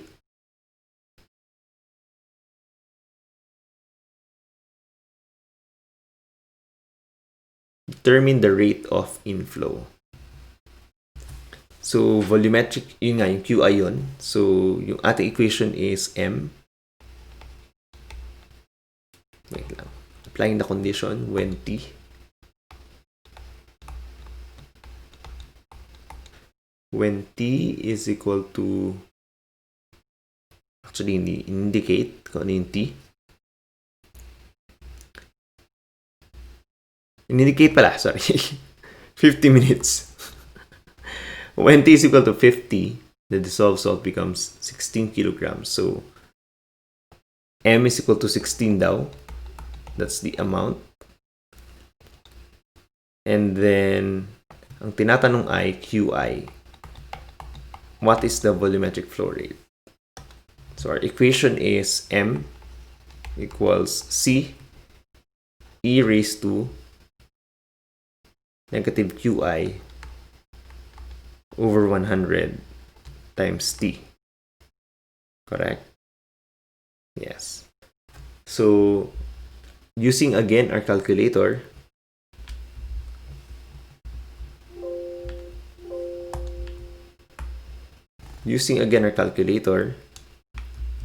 yeah, we can solve for QI, right? So, and that is X, no? Oops, sorry. Ayan. Now we're solving for M, right? So, pwede ko nang tanggalin to. No. We're solving for Qi, which is X. So, shift solve. When C is 64 and X is 50. M is equal to 38.81. Parang may mali. Ayun, nakita ko na yung mali. Dun sa equation natin, kulang tayo ng T. Okay?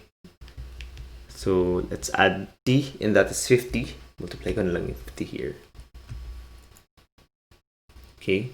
Then again, shift solve. Our M is 16 daw after 50 minutes. So, and C is 64. Therefore, X is equal to 2.77. By shift solve.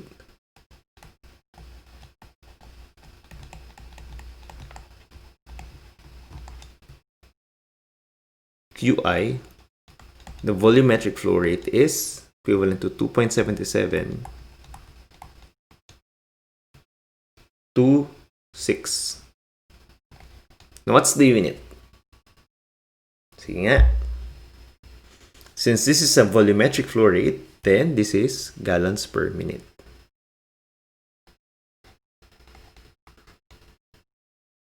Or rather, hindi pala gallons. Liters nga pala yung gamit dito. So, liters per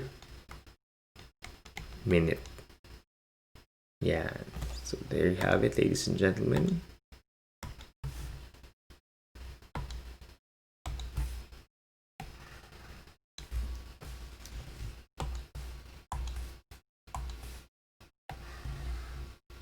$2.7726.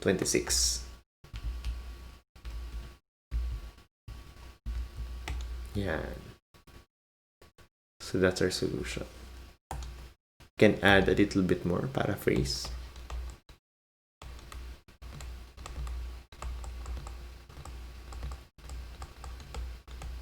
So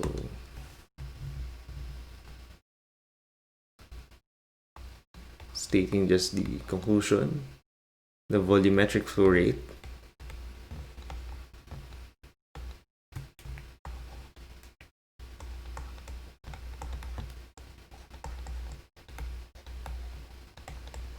after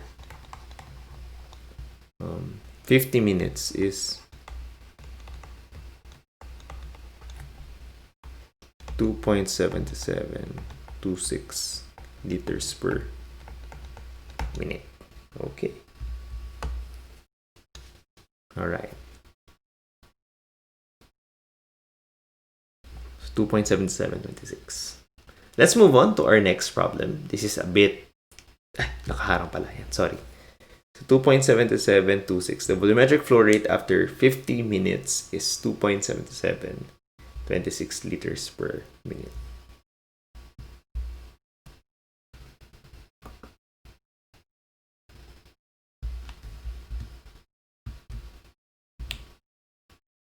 Okay, so we have here another problem that is quite a bit complex dahil dalawa na yung kanyang tanke dito. Tank A and Tank B. Okay? So number 6. Tank A initially holds 100 gallons of brine that contains 100 pounds of salt, while Tank B holds 100 gallons of water. So dalawang tanke, yung isa may brine, yung isa may water lang. No? Yung Tank B, yung water, yung Tank A, yung brine. Now, 2 gallons of water enter the Tank A each minute, and the mixture assumed uniform. The mixture is assumed uniform. Now, the water flows from A to B at the same rate, and the mixture in the Tank B also kept uniform. Now, the question is, the mixture runs out of a Tank B at the rate 2 gallons per minute. How much salt is in the Tank B at the end of 1 hour? Okay, at the end of 1 hour.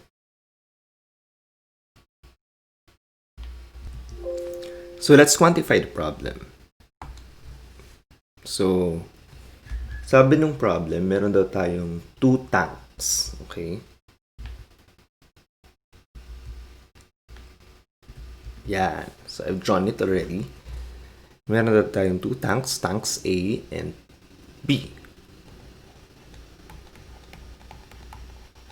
Sabi niya, tank A initially holds 100 gallons of brine that contains 100 pounds of salt, while tank B holds 100 gallons of water. Sige, kunin muna natin yung volume. So sabi niya, tank A daw initially holds 100 gallons. So if this is tank A, so let's call this tank A. Yung ating tank A,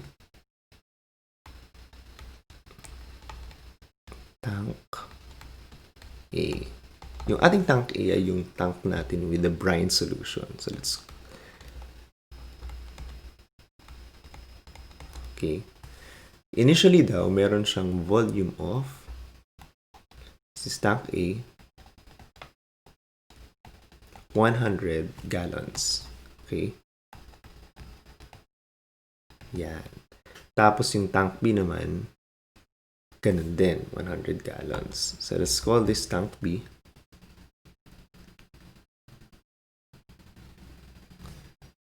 This is tank B.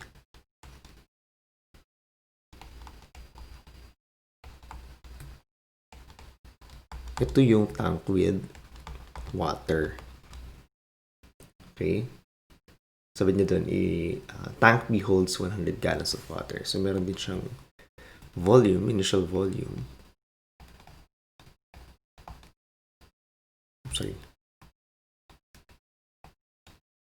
Of 100 gallons. Yan. Okay. So ito yung tank with brine solution. This is tank A. Let's call it tank A.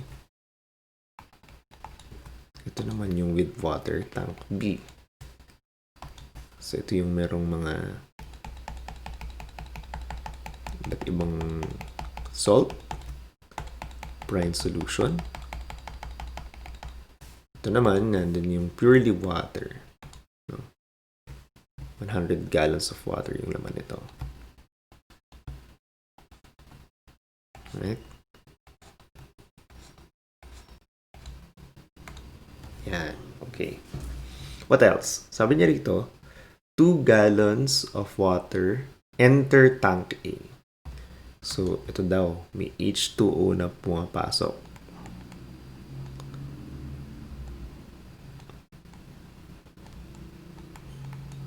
May H2O na pumapasok at yung kanyang volumetric flow rate ay 2 gallons each minute. Okay? So, pwede natin ilagay dito, no? QI.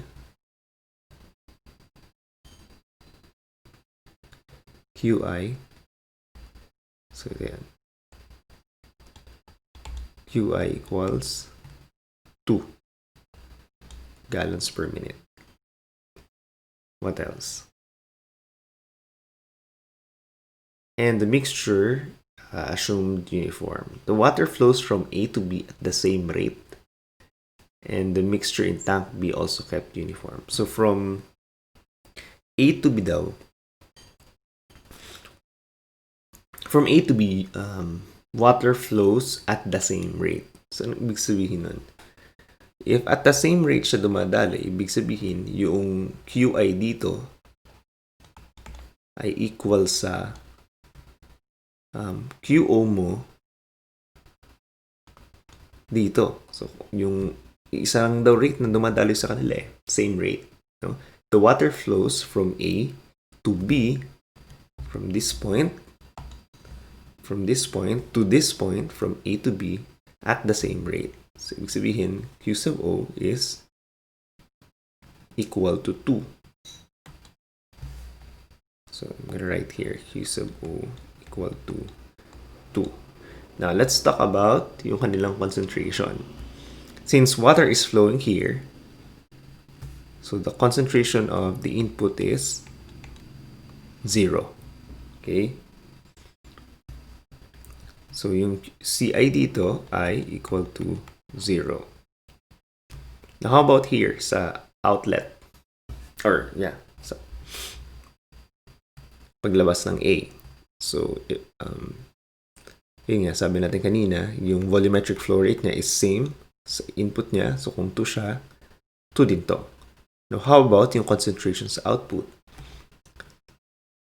Yung concentration niya is the mass ng A over yung total volume ng A, of course. So, C sub O is equal to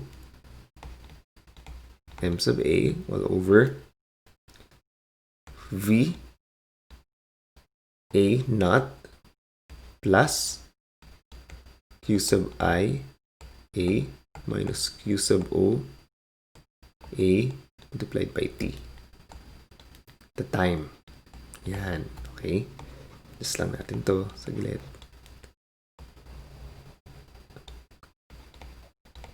M sub A. Alright. So, ito yan. No? VT. So, this is A, of course. A. Para lang maliwanag. A. Or sige. Yan. What else? Ano pang sabi? Tuloy natin ang basa, kapatid. No? So, water flows from A to B at the same rate and the mixture in tank B is also kept uniform. The mixture runs out of tank B at the rate 2 GPM. Ano daw? The mixture runs out of tank B. So, saan yun? Eto yun. The mixture runs out from tank B at a rate of 2 GPM. So, ilagay natin yun. It runs out at 2 GPM, gallons per minute. Okay? Dito, 2 GPM din, no? What else? How much salt is in the tank at the end of 1 hour? Okay, so yun yung hinahanap. So, punta tayo sa tank B, quantify naman natin kung ano yung mga given sa kanya. So, we have Q sub I B. Ano yung pumapasok sa kanya dito? No? Q sub IB. Yung Q sub IB in this part, ano ba yung pumapasok sa kanya? Sa tank B. Hindi ba yun yung galing sa tank A? Tama. So in other words, yung volumetric flow rate na pumapasok papuntang tank B will be defined by the volumetric flow rate coming from the tank A. And that is QIP is equal to Q sub O A. Yan. Okay. Now, yung Q sub O natin, B naman, is 2 GPM. Right? Ano ulit? 2 GPM. Okay, balikan ulit natin to. Q sub I B is equal to Q sub O A. Okay. But we know that Q sub O A, ito yun, is actually equal to 2. So, this is 2. 2 GPM din. Yan. Okay. Alright. Now, how about the concentration at the input A? Saan siya magdidepende? Magdidepende siya dito rin sa output, no, ng A. So, in other words, C sub I B equals C sub O A. And C sub O A is what? Yung ating concentration at the outlet of A is M sub A over VT sub A. Yan. So, ito yun. Kung ano yung makukuha natin sa C O sub A. So, sa makatuwid, dependent yung contents ng tank B doon sa tank A. Na very obvious naman. So, dito siya magdidepend sa concentration niya. Now, how about the concentration, the outlet ng B. What would that be? Here, C sub O B. That would be equal, same lang din dun sa C sub OA, which is, in this case nga lang, yung amount of mixture sa tank B would be V sub OB plus, hindi maliwanag, V sub OB equals, hindi nakita, V sub O B equals, plus Q sub I B minus Q sub O B. Of course, multiplied by time T. Yan. Just lang natin. Sige. Ito na lang gagawin ko kasi kulang dito. This will be M sub B over VT sub B. Hindi na siya kita dito. Kaya ko na lang din. M sub B divided by VT B. Ayan. I hope kita siya. V. The total volume at tank B. Ayan. So C OB is equal to expanding, no? Yun nga kanina yung sinulat natin. Initial volume of tank B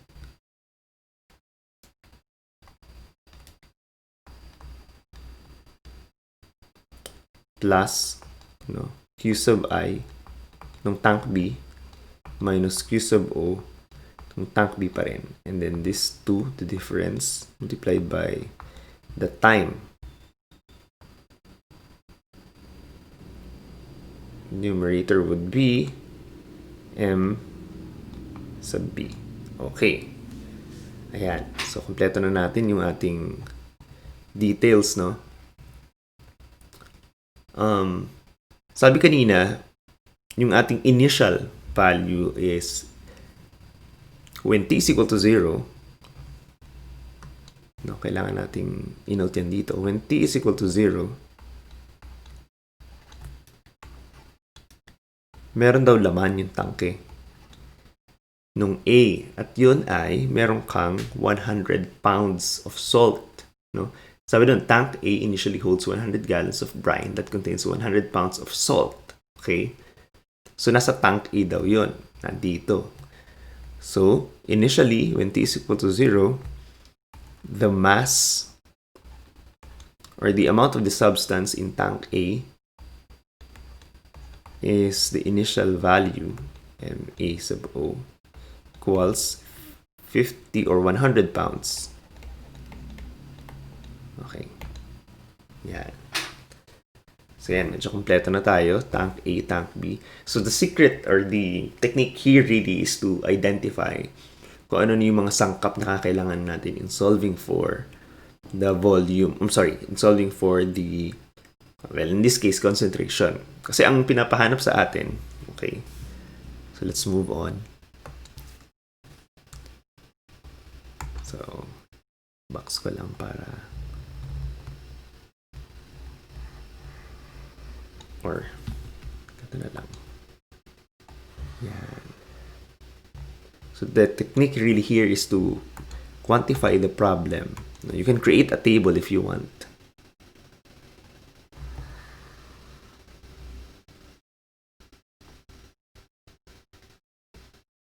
Yan. Okay. So, yan. Kompleto na. Medyo tricky lang talaga siya. But the technique is to really identify kung ano yung mga sangkap, yung mga ingredients mo for you to be able to solve this. So, let's go ahead and go to what is being asked of us to find ba? We're asked to simply know the amount of salt in tank B at the end of 1 hour. So in other words, when T is equal to 1 hour, or that is 60 minutes, We're choosing minutes as our unit kasi yun yung mas marami natin na given. Pwede man natin silang i-change to hour. Kaso jahe, hindi siya practical, di ba? Kasi babaguhin mo pa yung mga given mo. So, if you cannot win them, join them. When t is equal to 60 minutes, we are asked to find how much salt is in the tank. So, M sub B, what would that be? No? Kaya importanteng malaman natin yung mga sangkap na nandito sa table natin. Kasi, for us to be able to solve M sub B here, no, we need to know that, we need to know what M sub A first is. No? To be able to derive a value that is equivalent or that has a concentration A. Okay? Kasi, if you will recall, for us to be able to solve yung ating M sub B, this would be R sub I minus R sub O, di ba? dm sub B equals over dt equals R sub I B minus R sub O B. So definitely, merong kinalaman si C sub I B because this is Q sub I, C sub I minus Q sub O, C sub O. And we know that C sub I here, yan, ito yung equivalent sa C sub O, A, na ito. No? That is why, kailangan nating ma-compute pa itong ating MA or yung amount of salt that is in tank A for us to be able to proceed with really knowing what the MB here is. Yon. So, yun yung relationship. Kaya gagawin natin, we're gonna analyze tank A first, and then after getting an expression of the amount of salt M sub A, we'll proceed to analyzing tank B. Ganon. So sige, let's do that. So yun yung hinahanap sa atin. No? So analyze. Let's analyze the problem. Analysis.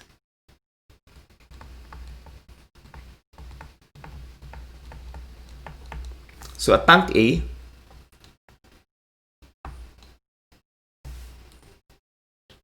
wherein it is the one with the brine solution,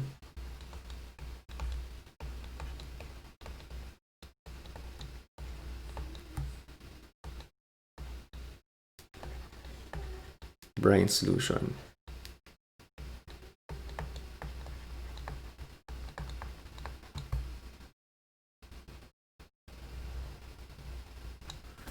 Okay. Tank A, we solve for the amount of mixture in A. So that's d MA over dt equals R sub I A minus R sub O B. That is R sub I and R sub O again. They are the mass flow rate. Okay. And we know that R sub I is equivalent to Q sub I A C sub I A minus Q sub O A, so malito, dapat A daw. Sorry po. Minus C sub O A. Okay. So let's try and plug in all our values. Let's continue sa next page. At makakakuha tayo ng value na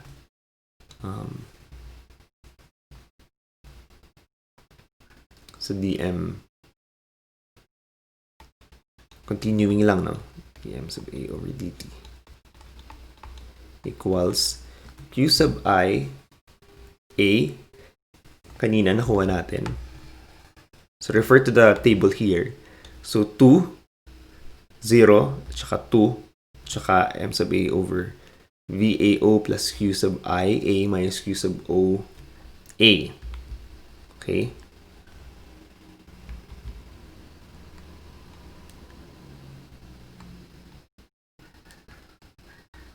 Q sub O A. Okay, para lang maliwanag. So 2, 2, 2, 0, and then 2, and then ito. So yun yung aking expression for A. So 2, I have 2 GPM, gallons per minute. And then meron akong concentration na 0 kasi water siya, minus 2 yung outlet volumetric flow rate multiplied by yung concentration, which is M sub B, or M sub A rather, all over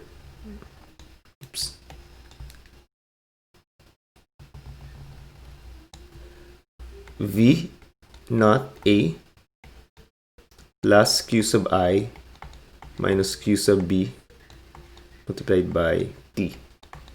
Okay. A, Q sub O. Q sub O and then A. Sorry. M sub A. Yeah. Okay. So plugging in our values, we know that this will be equal to 0. Right? So this will become negative 2,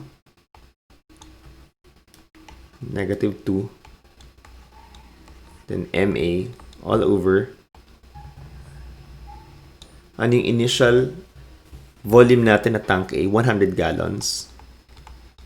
Plus Q sub I minus Q sub O, that's 2. Minus 2, kasi nga same nga daw ng flow rate na dumadaloy, times T. Okay. Obviously, this becomes 0. So, meron tayo ngayon na dMA over dt equals negative 2 M sub A over 100, which is also equivalent to negative M sub A all over 50. Yan. Now, this is we can separate yung ating dependent variable, M sub A, and combine it here on the left-hand side. Yan. And then put dt here. So, meron akong negative dt all over 50. And then, I will integrate. We can integrate them. Both sides. Magkakaroon tayo ng expression na, put natin dito. Magkakaroon tayo ng expression na ln M sub A, right? ln M sub A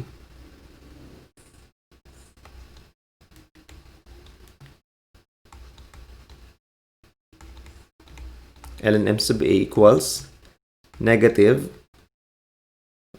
T over 50. Of course, plus C. Right? If we raise this to E, if we quote-unquote exponentiate this, kakaroon tayo ng expression as M sub A equals C E raised to negative T over 50. Okay lang? Shortcut ko na yung C kasi alam ko na yung mangyayari. E raised to negative T over 50 plus C is just equal to E raised to negative T over 50 times E raised to C, but E raised to C is also equal to C. Okay? So this is now our first working equation. Okay? Now, how do we find out C here? We're going to apply yung ating initial value condition. Pansin nyo, ginagamit natin lagi yung initial value condition in solving for the value of C to get the complete expression. No? So when T is equal to 0, what? Yung initial condition natin kanina, initially daw, when T is equal to 0, at the beginning, sa tank A, initially daw, merong 100 pounds of salt. Yun yung nasa first sentence natin. Sabi, tank A initially holds 100 gallons of brine that contains 100 pounds of salt. So, yun yung content niya initially. Merong 100 pounds ng asin. So, initially, applying yung ating initial value condition, okay, the amount of substance in tank A is equal to the initial amount of substance in tank A, which is 100 pounds. Yan. And then, of course, we can solve for C. Yan. So, using yung ating equation, we can use our calculator, no, to solve it. So, labas natin ang mga calcu natin, mga chong at mga chang. Ayan. So, move ka lang ng kaunti para makita nyo rito.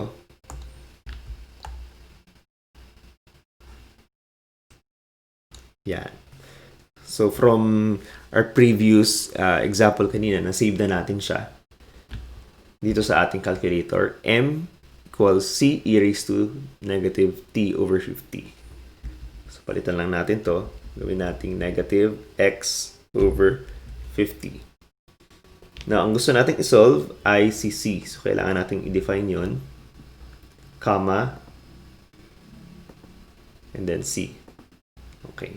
And then shift, solve. Yan. Ang M natin is 100. Ang time natin is 0. What will be the value of C? Hindi pa yan yun. You can choose 1. Ayan. C is equal to 100. Okay. C is equal to, by shift solve,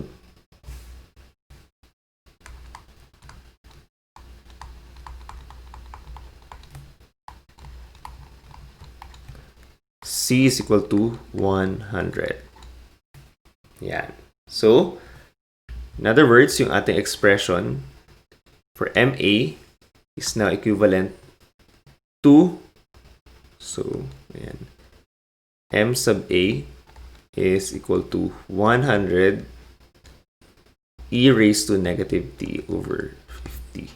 Ito na yung ating working equation 2. Okay. Now, let's proceed to tank B. And let's analyze. No? So, let's leave it here.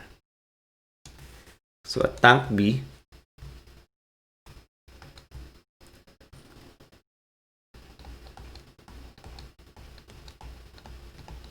na mayroong water na laman sa loob, H2O.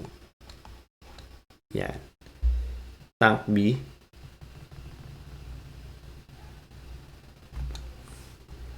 Ano yung mga given sa atin? Tank B, we know that the derivative or the differential equation is governed by d m sub b over dt, and that is the net rate r sub I b minus r sub o b. The change, no, in the amount of the substance in tank B is defined by the net rate, no, and that is the input mass flow rate minus the output mass flow rate. Substituting yung mga values natin, we have Q sub I B C sub I B minus Q sub O B C sub O B. Substituting our values, ano yung ating input? Balik tayo sa table natin.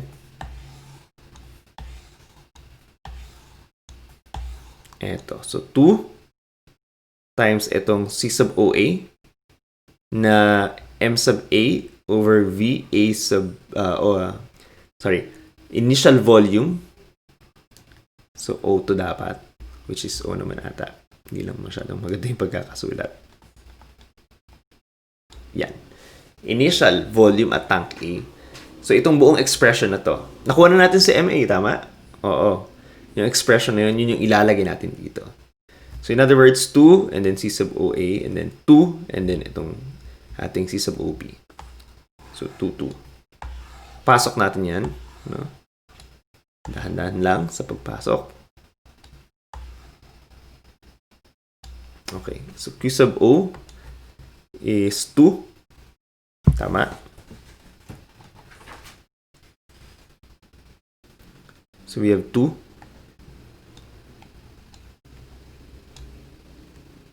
And yung C sub IB natin, which is equivalent to C sub O A. correct? Minus Q sub OB, which is 2 din, minus C sub OB, which is yung MB over total volume at tank B. Ayan. So, let us expand further. Yung C sub OA natin is equivalent to M sub A over V sub T A. Tama? So, copy lang ito muna. MB over V sub T B. Yan. Si M sub A, nakuha na natin siya. Ito yun. Tama? Yan. So, ipapasok natin yan dito. And kukunin natin yung total volume at tank A. So, let's go ahead and do that. And we're gonna get 2.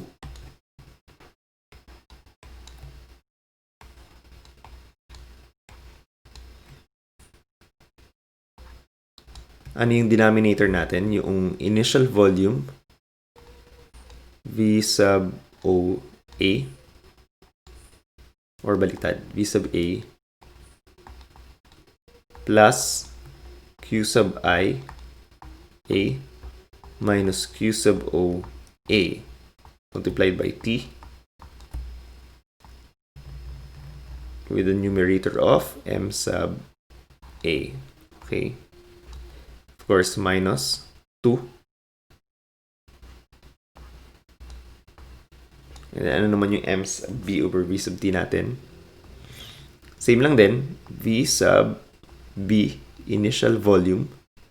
Then plus yung difference ng flow rate, which is Q sub O, rather Q sub I, B. Naraan na pala. Okay. Minus Q sub O, B. Then multiplied by time T. This is our denominator with a numerator of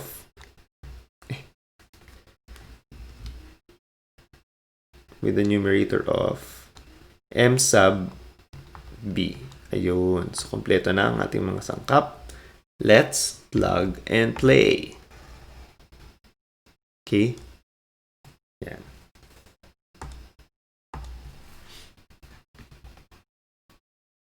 So, pagpatuloy natin, we have dm over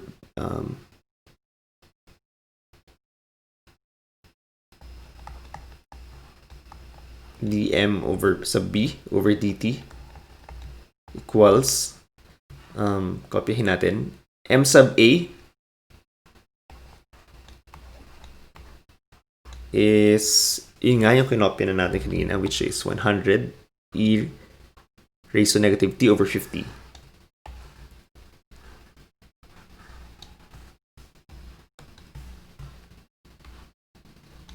That's 100 e raised to negative t over 50. And ano yung denominator natin? The denominator natin is the sum of the initial volume plus yung difference ng volumetric flow rate times t. But we know that the volumetric flow rate is 2. Yung input tsaka yung output is 2 kasi same lang daw sila ng flow rate eh. Okay, so 2 minus 2, 0. And the initial volume at tank A is 100 gallons. Okay. So in other words, magkakaroon tayo ng 100 plus 2 minus 2 times T. Minus 2. And then, ito yung hinahanap natin, si M sub B. Tama. And then, yung initial volume daw at tank B is, I think, 100 din. And then, yung flow rate is 2 minus 2 din. Same lang. Yung GPM or gallons per minute ng outlet is 2. Then, multiplied by T. Yan. So we know how this works. This cancels out. This becomes 0. This becomes 0 as well. So magkakaroon tayo ng 2 multiplied by 100 e raised to negative t over 50 over 100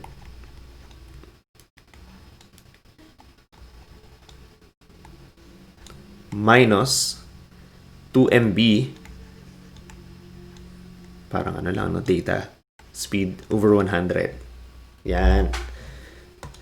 100 cancels out here, and then 102 when divided, this becomes 50. So we have now a new expression that is 2 e raised to negative t over 50 minus m sub b all over 50. Yan. So, ba natin to? dmb over dt. So this is our differential equation. Now, look closely. What is this kind of expression? Yes, you're correct. This is a linear differential equation. So, LDE. So, since this is a linear differential equation, we can transform it, no, and conform it to the linear differential equation form. That is step 1, standard form, which is dm over dt plus 1 over 50 m equals 2 e raised to negative t over 50. Yan. This is the standard form. Tama?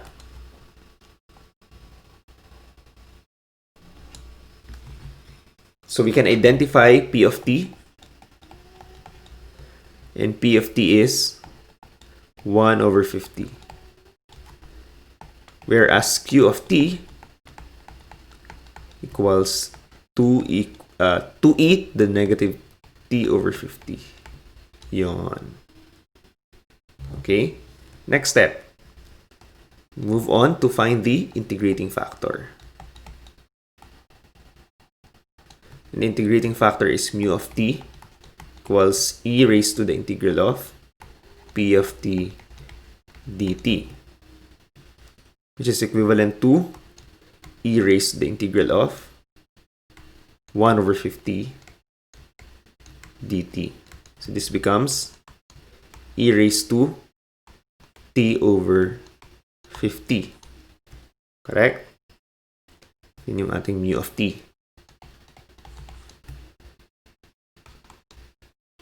And of course, yung ating general step 3, general solution, which is m mu of t equals the integral of mu of t q of t dt plus, huwag kakalimutan, c. Okay. So we have m,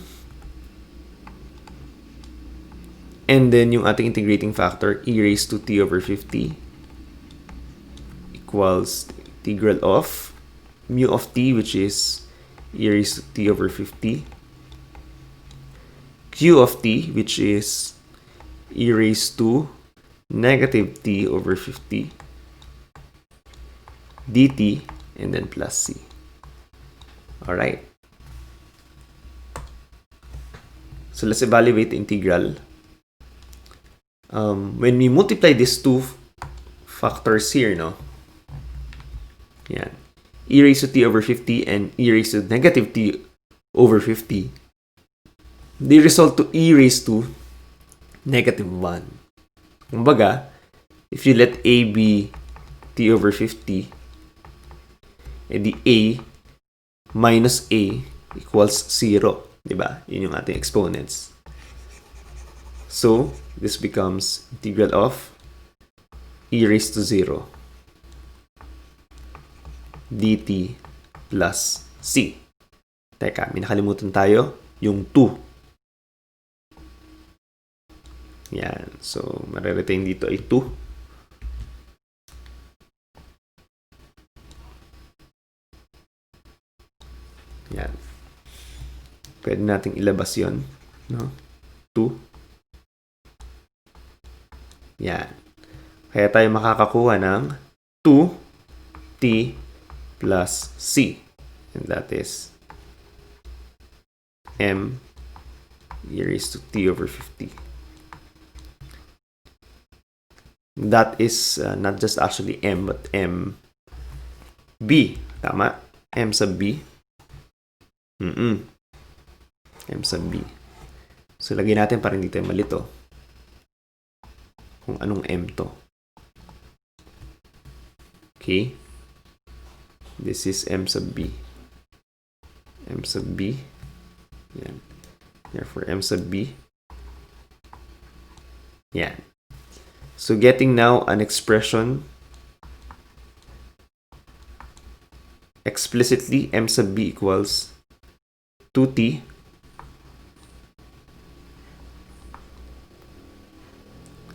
e raised to negative t over 50 plus c e raised to negative t over 50. Ayan. Okay. So now we have a working equation for m sub b.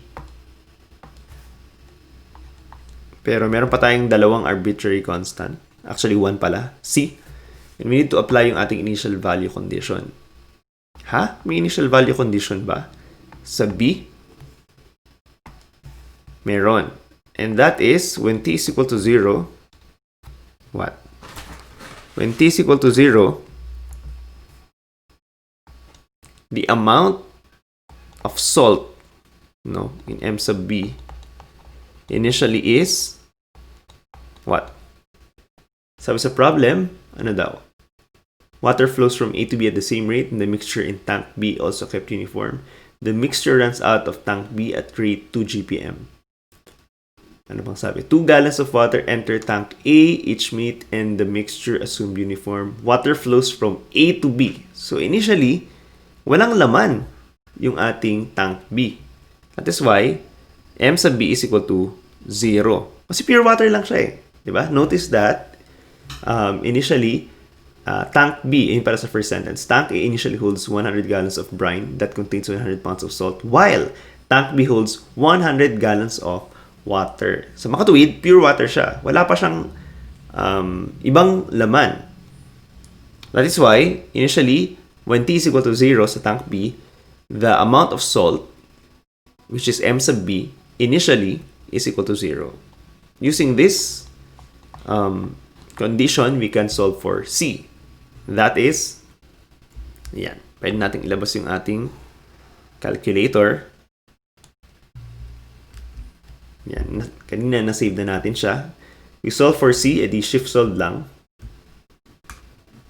Shift solve.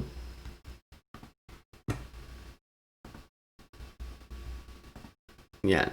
When m is equal to, in this case, 0, x is equal to, or t, equal to 0 as well, we solve for C. C is equal to 0. Obviously, dahil kung ito naman yung ating expression,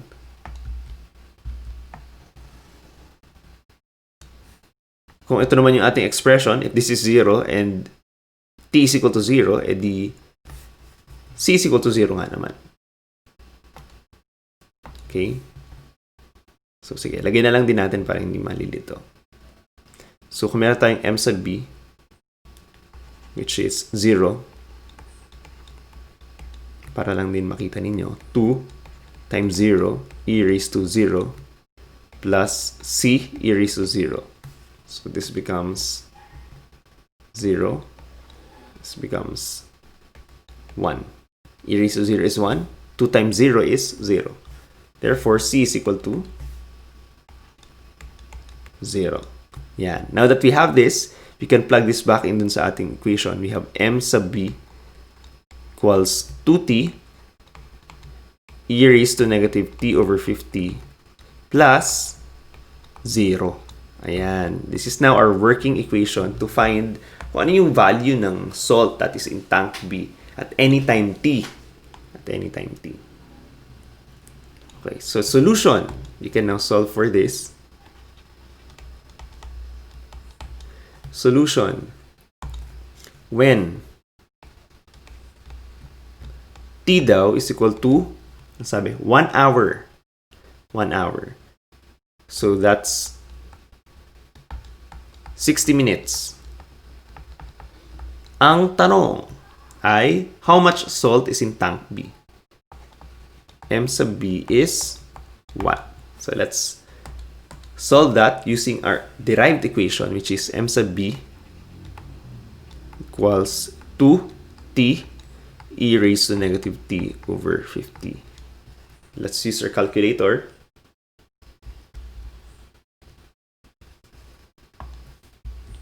Move ko lang ito kaunti.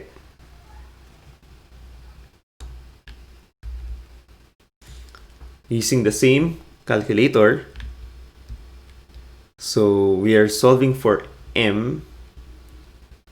Nakuha na natin si C kanina, and that is 0. Tama. So, calc. C is equal to, in this case, 0. Yun nga yung nakuha natin. And X is equal to 60 minutes. Mali pala. Hindi ito yung expression natin. The expression natin is 2 e raised to 2x. Yan. E raised to negative x over 50. So, calc ulit. We have x as time, 60. So, that's 36.1433. Ayun. So, the amount of salt daw, M sub B, is 36.1433 pounds. Yan. So, there you have it, ladies and gentlemen.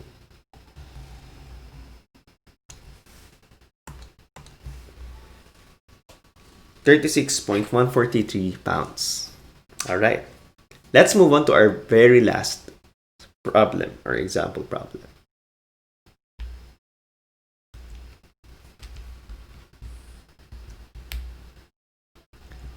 Problem number 7.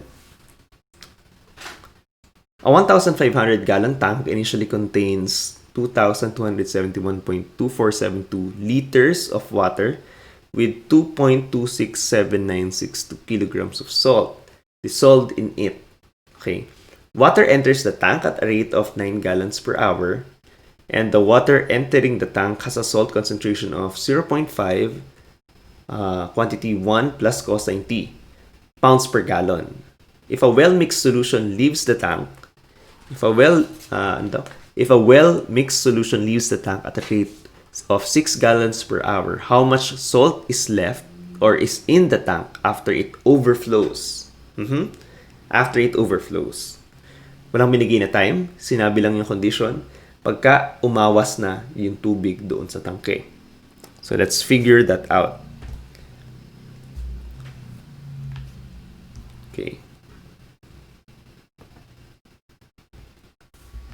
Okay, so we have here another tank. Let's quantify the problem, no? Given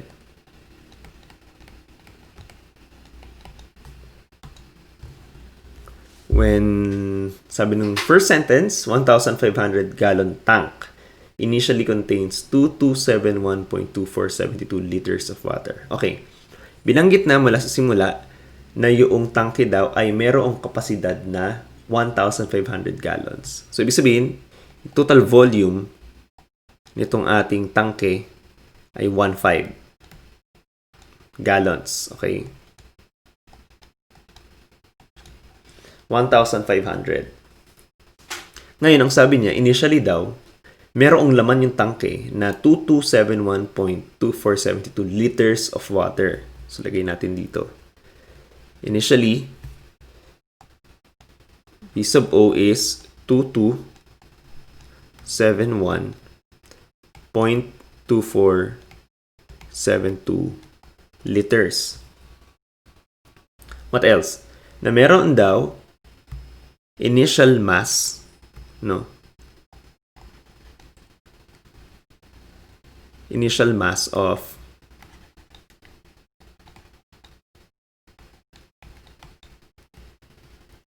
2.26 7962. Dami naman ito. 7962 kilograms of salt, no, na meron initially, and that is when t is equal to 0. Ito daw yung laman. Okay? What else? Sabi niya doon, water enters the tank at a rate of 9 gallons per hour. So, tubig daw to. May pumapasok na water. H2O. Okay.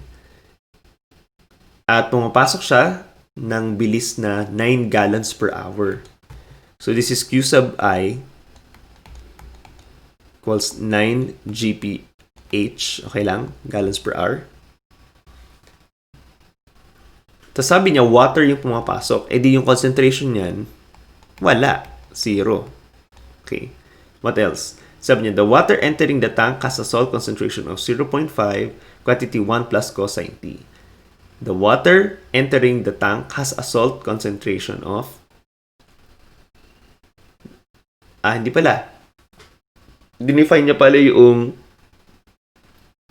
Hindi lang siya pure water, no? Dinefine niya rito kung ano yung concentration. Water enters the tank at a rate of 9 gallons per hour, and the water entering the tank has a salt concentration. Okay? Has a salt concentration. So, kung hindi in-identify yung salt concentration, we are to assume na 0 siya. Kasi pure water siya. Pero in this case, hindi lang siya water. Meron daw kasi siyang salt concentration. Gets? So, since binigay niya yung salt concentration, syempre wala tayong magagawa doon. Yun yung value ng salt na meron sa kanya. And that is 0.5, 1 plus cosine t. Yun yung value ng concentration at the input. Now, if a well-mixed solution leaves the tank at a rate of 6 gallons per hour, so yung Q sub O daw dito ay merong volumetric flow rate na 6 GPH, okay lang, gallons per hour. How much salt is in the tank when it overflows? How much salt is in the tank when it overflows? In other words, ang pinapahanap sa atin ay kung ilan yung matitira kapag nag-overflow daw, ibig sabihin lumagpas sa 1,500 gallons yung tubig, no? Ang tanong ka dito, kailan mangyayari yun? No? Kailan mangyayari yun? Kailan lalagpas sa 1,500 gallons yung loob ng tangke? Yan. So, ilan yan sa mga alamin natin. Okay? Alright. Of course, C sub O here, yung output concentration natin is M over VT. Okay. Now, let's analyze the problem. Analysis. Since we want to look for the time kung saan mag-overflow yung ating laman sa loob ng ating tangke, edi kailangan natin mag-model ng isang equation that would consider time, no? Time in computing for the overflow. In other words, we're gonna use differential equation dm over dt equals the net rate r sub I minus r sub O in finding out and or modeling out this equation. Okay? But first, tignan natin yung ating mga given. Mapapansin natin, merong ibang unit dito na iba, no? At yun ay itong ating volume tsaka itong ating mass, no? Nasa metric sila. Liters and kilograms. Samantalang yung the rest ng ating mga values na ibinigay ay nasa English system. Gallons tsaka pounds. Okay? So, we can convert this Thankfully, sa calculator natin, meron tayong converter. So kung di mo pa alam yon, now you know. Kailangan alam niyo yung contents ng inyong calculator. Di ba meron siyang cover kung kayo ay may NAC Casio 991ES or 570ES na ata ang board exam allowed. Yung cover no, nandun yung lahat ng details na pumapatungkol sa lahat ng kayang gawing conversion ng calculator nyo. Okay? Now, if you want to compute or to convert liters to gallons and kilograms to pounds, punta kayo sa calculator nyo. Sige, open natin yung calc natin. Yan. Tapos, ang gawin natin ay shift and then convert. Okay, so tingnan nyo sa likod ng calculator nyo kung ano yung conversion from liter to gallons. From liter to gallons. Yung liter to gallons ay actually 14, if I'm not mistaken. Yan. Ito yon, L to gallons. So, convert natin siya. Meron daw tayong 2271.2472 liters. Transforming to gallons. Hala, 600?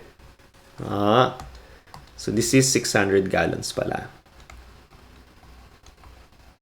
Na important to kasi nga yung ating total volume is dependent dun sa initial volume natin. Okay. Now how about yung initial amount of substance or initial amount of salt inside the tank? 2.26796 kilograms, 2 pounds. Okay? Punta ulit tayo sa conversion. So, shift and then 8, number 8. Yan. And then, if I'm not mistaken, that's 24. Yan. So, ano yung ko-convert natin?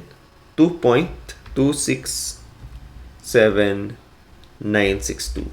Yan. Kilograms to pounds. Huh? 5? Yan. So, 5 pounds pala. Initially, 5 pounds yung laman. So, when T is equal to 0, the initial volume is 600 and the initial mass is 5 pounds. Okay? So, let us proceed with our analysis, no? dm over dt equals r sub I minus r sub O. And we know that r sub I, yung ating mass flow rate, I equivalent to Q sub I, C sub I, minus Q sub O, C sub O. Quickie ko ko. QI natin is 9 gallons per hour. So, yung time natin dito is in terms of hours. 9. Hindi ko na ilalagay yung unit ha. Kasi sanay na tayo eh. Yung C sub I natin, ito yun, 0.5.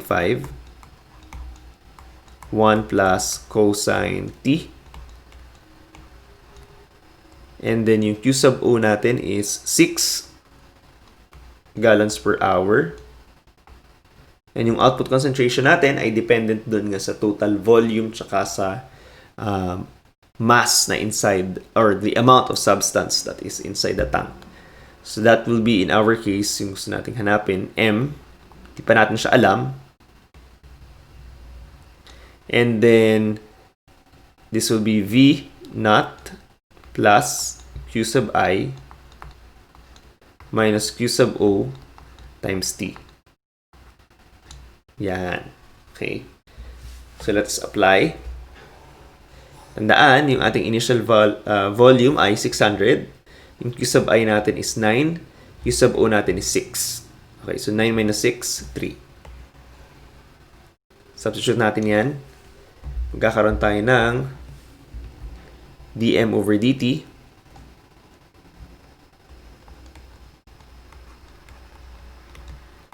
equals 9 times 0.5, that's 4.5. 4.5 plus 4.5 1 plus cosine t. So, inano ko lang. Expand ko lang. Multiply ko yung 9 sa 0.5, tapos distribute ko sa 1 plus cosine t. Then minus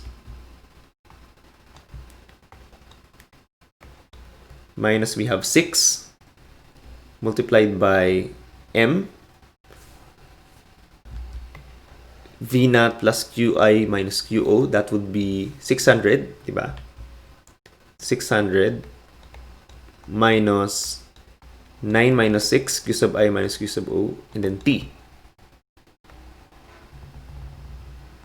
over 6m. Yan. So this becomes 4.5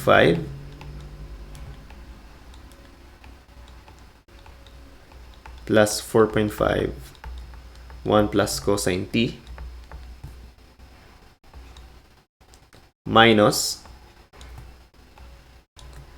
6m over 600 minus 9 minus 6 is 3, so 600 minus 3t all over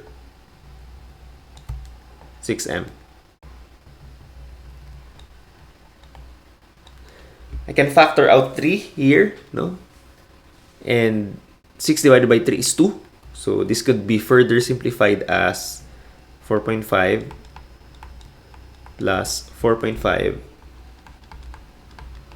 1 plus cosine t minus factoring out 3 would be 200 minus t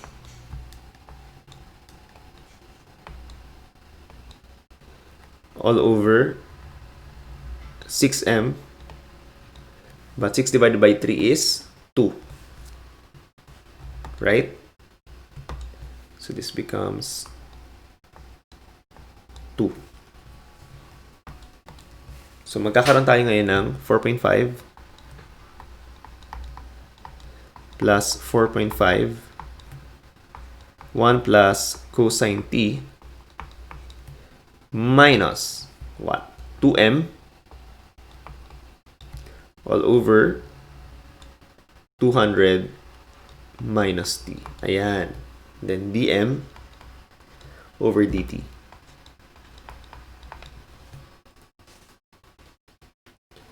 Sorry, plus pala to. Plus.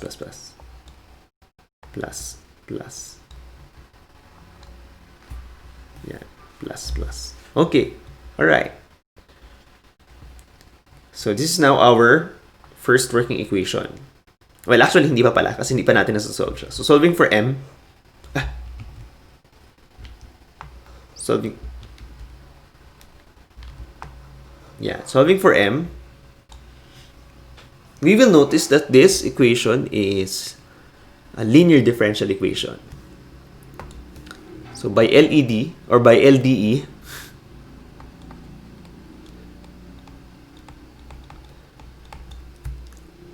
we can transform this by looking at the standard form. No? And the standard form is dm over dt plus 1 over 200 plus t. 200 plus t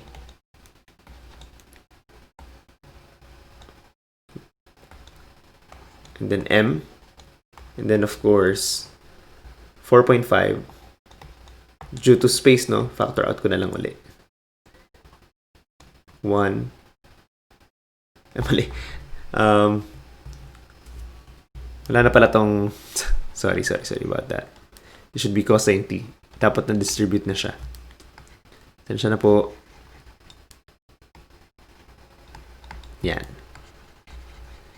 Cosine t lang dapat to. Dinistribute na natin yung 4.5. Kaya parang ang haba-haba masyado. Yun. Okay.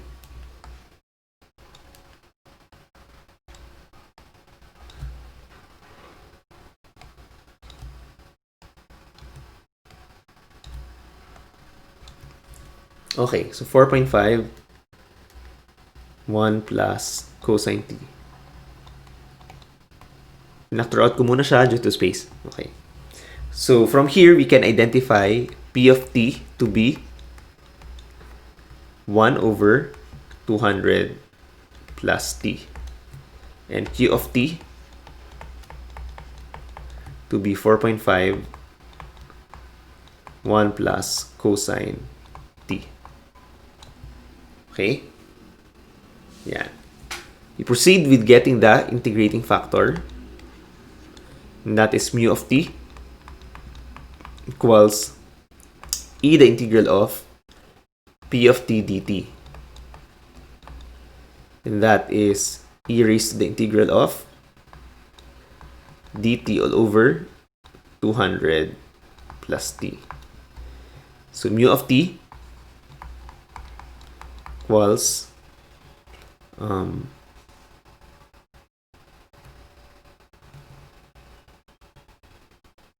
actually may 2 pala dito, sorry. 2 to 2m. So this should be 2. Labas natin si 2. Now, if we let u to be equal to 200 plus t, du is actually equal to dt. So e raised to the integral of 2 du over u, which is simply equal to e raised to 2 ln u. Okay? This is u. Now, this can be equivalent to ln u squared.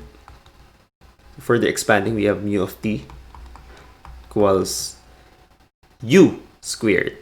And that is 200 plus t squared. Ayan, that's our integrating factor. Next, we move on to solving the linear DE, and that is by getting the general solution.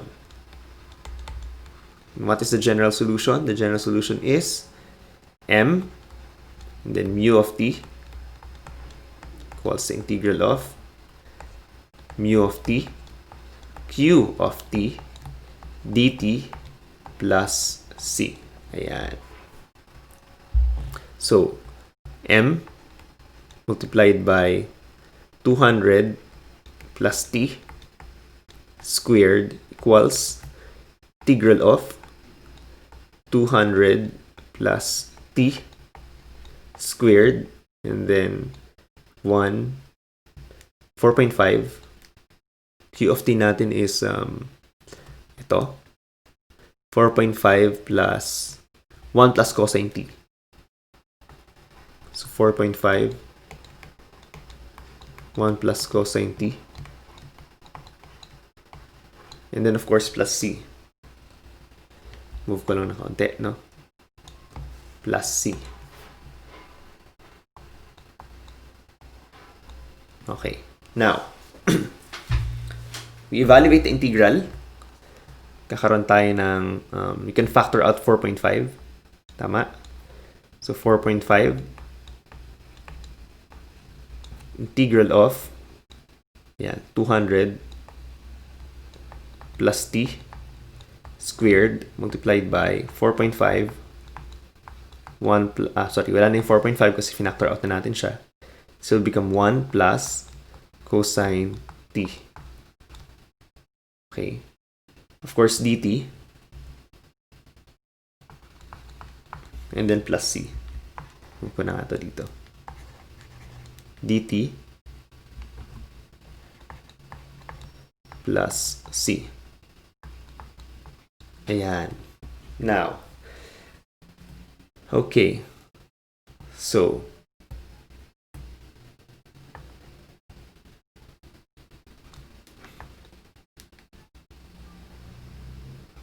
now how do we evaluate this integral? 200 plus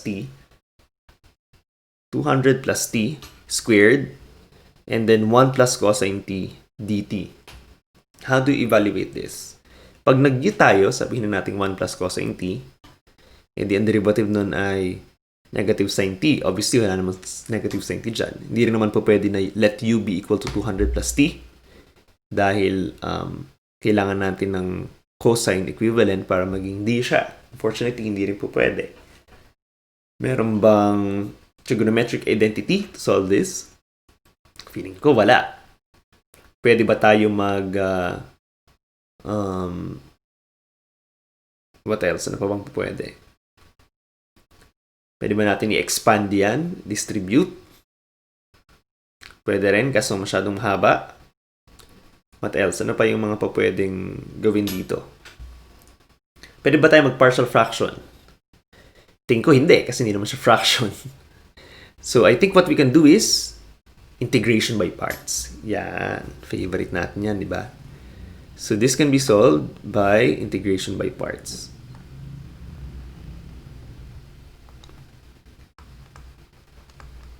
Okay. So, kunin natin yan. And then, mag-IBP tayo. So, let's call it IBP1. IBP. Okay. And the one we're trying to integrate is this function here. Kopyahin ko na lang.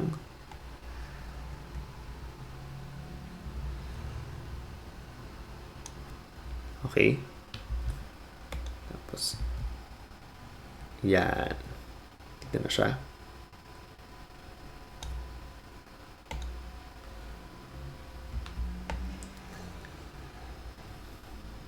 Okay, now integration by parts, we know is equivalent to UV minus VDU. So we let, naalala pa ba yung ating criteria? Liate. And that is logarithmic, inverse trigonometric, algebraic, trigonometric, and then exponential. So, mula dun sa hierarchy natin in choosing U, mas una si algebraic. Ito yon, kaysa kay trigonometric. So, mas pipiliin natin for U. Priority natin for U is si 200 plus T. Okay? So, let U be equal to 200 plus T squared. And du be equal to power rule 2, and then 200 plus t, then the derivative ng u is dt. Yan. And we have dv equivalent to yan, 1 plus cosine t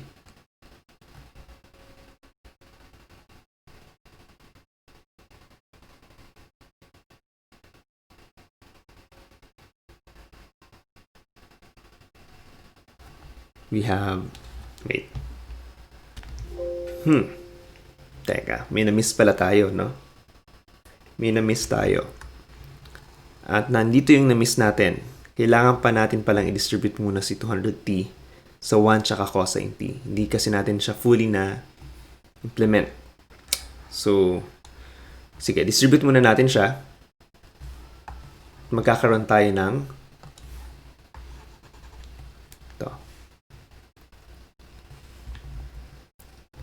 we're gonna have 4.5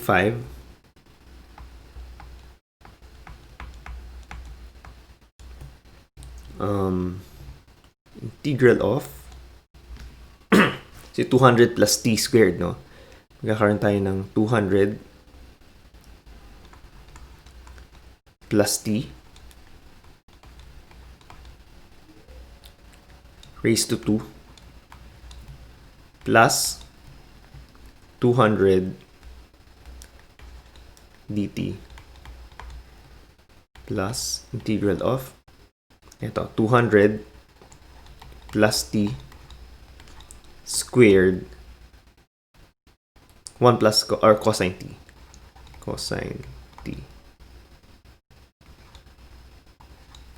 dt.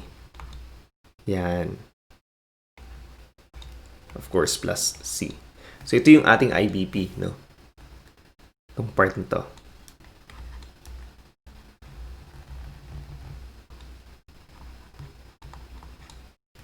Okay. So, baguhin natin to. Kakaroon tayo ng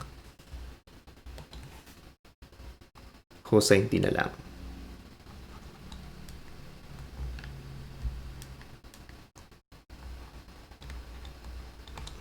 Okay. Yan. Okay. So, IBP. So, ang dv natin is cosine t. Ito na lang, nakita ko kagad yan. Cosine t dt. And v equals, anong integral ng cosine t? It's sine t dt. Or sine t na lang, di ba? Sine t. Okay. Now, what's next?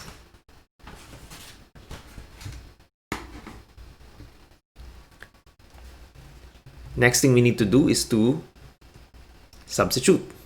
Okay? We have uv minus v du. uv is 200 plus t squared multiplied by sine t. uv minus v du, which is 2 integral of 200 plus t sine t dt.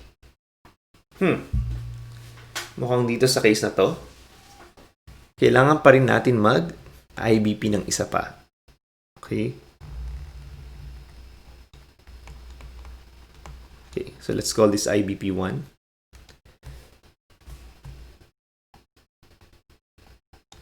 Okay. And then, let's do another IBP. Let's call it IBP2. Kopyahin natin to.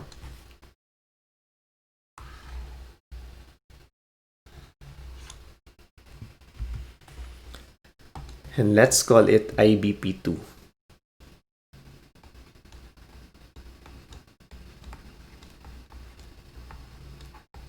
Yan. Tapos space natin dito. Yun.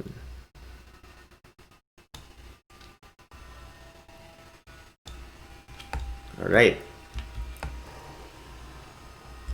And IBP2 is integration by parts, as we know it is uv minus v du. uv minus integral of v du.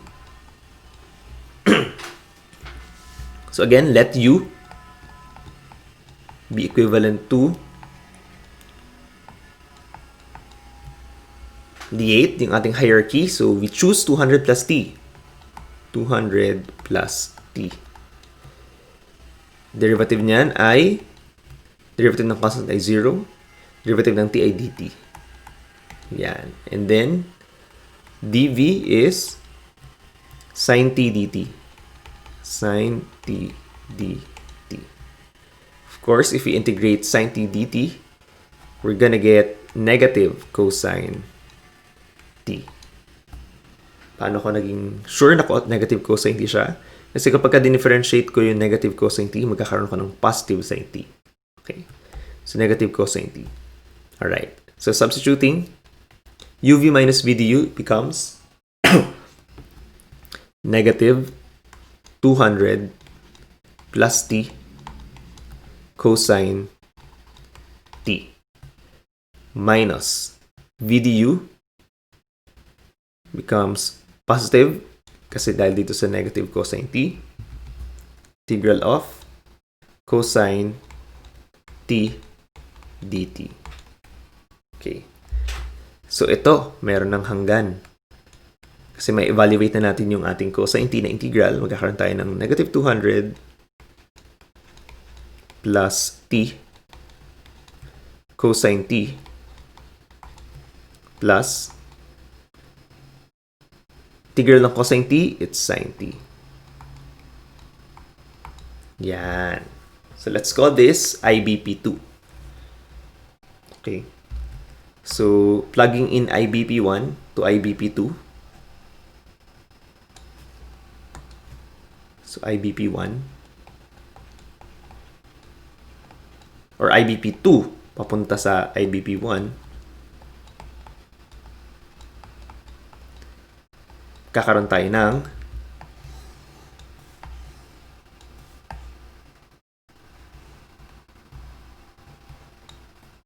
kopyahin natin to, no?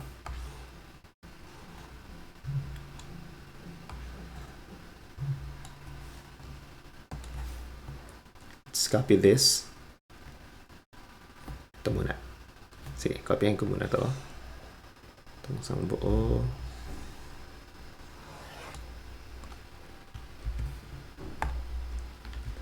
And then, pasok natin siya dito.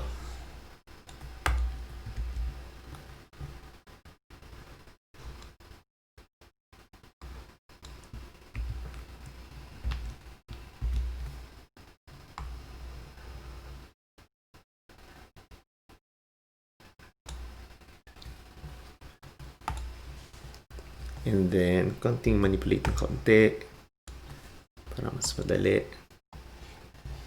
Hindi natin ito kailangan. Delete. Pasok natin to dito.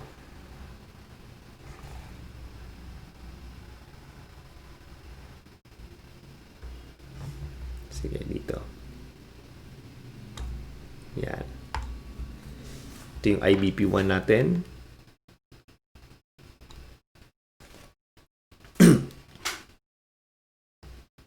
Or rather, ito yung IBP1.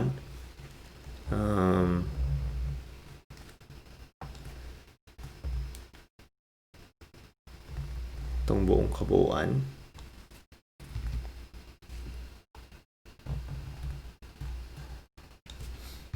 Sorry.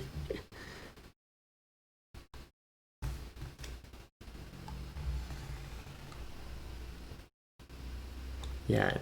Ito yung IBP1.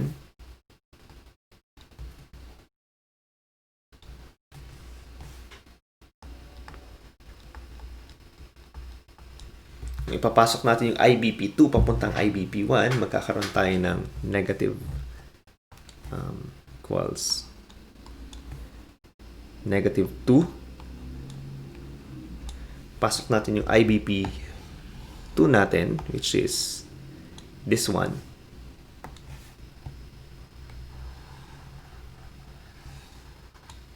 Yan.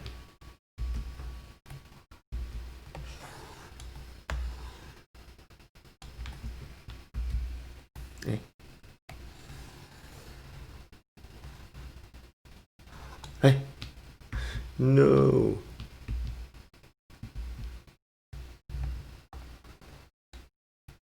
Huh?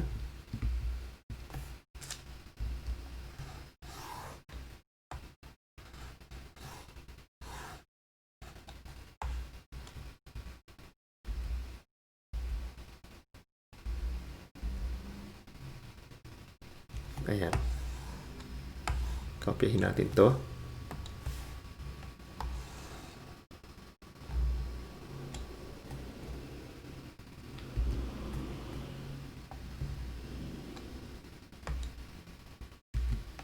Yan.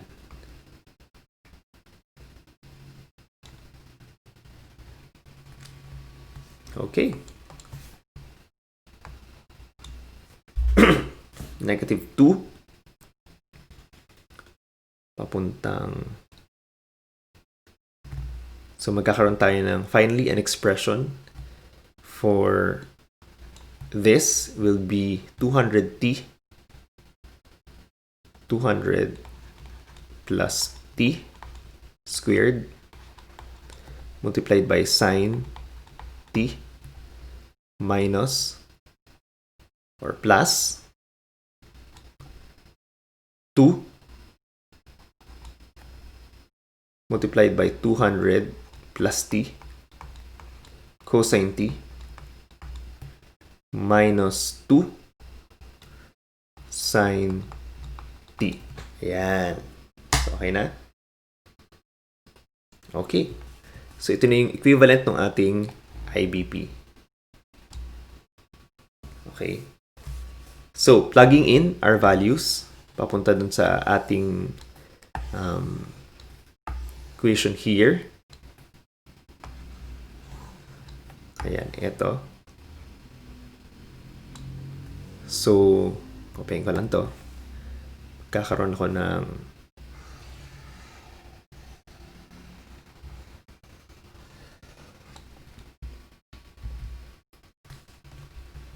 kopyahin natin yan. Dali natin dito.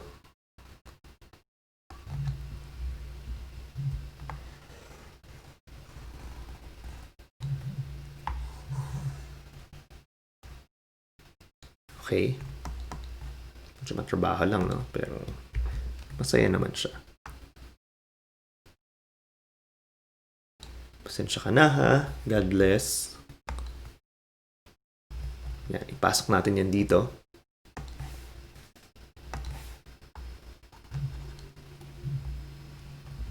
So, yan, move lang natin ng kaunti.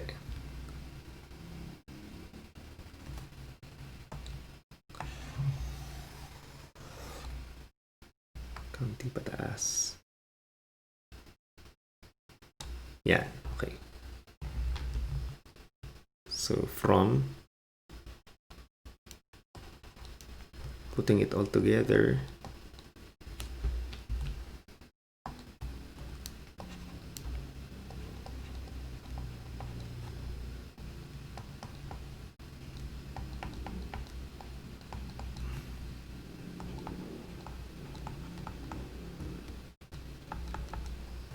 yeah. So, this will become 4.5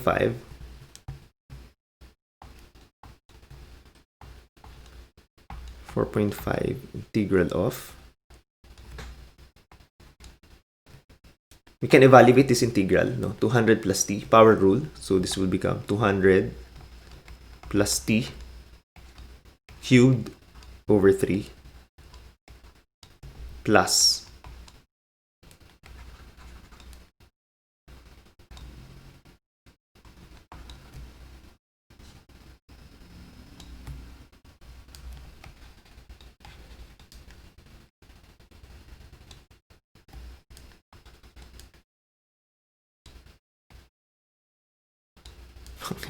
sorry, 4.5. Yan. Plus, itong in-IBP natin. Kuha na natin yung in-IBP natin. Which is ito. Copyin ko lang to, ha. This would really be much better if it were on a board. Thank you for bearing with me. I'm still getting used to this pen tablet. Ayan.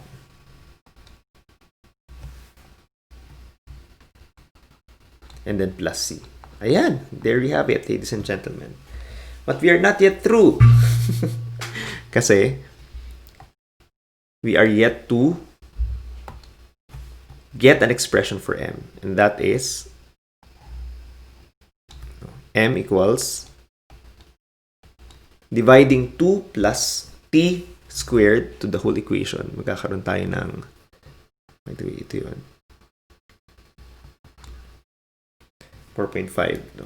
4.5 is multiplied. Magkakaroon tayo ng 4.5 and then 200 plus t over 3. Bakit? Kasi we divided 200 plus t squared to the whole equation dito sa buo. Okay. So magkakaroon tayo ng plus sine t plus 2 cosine t over 200 plus t. Isa pa.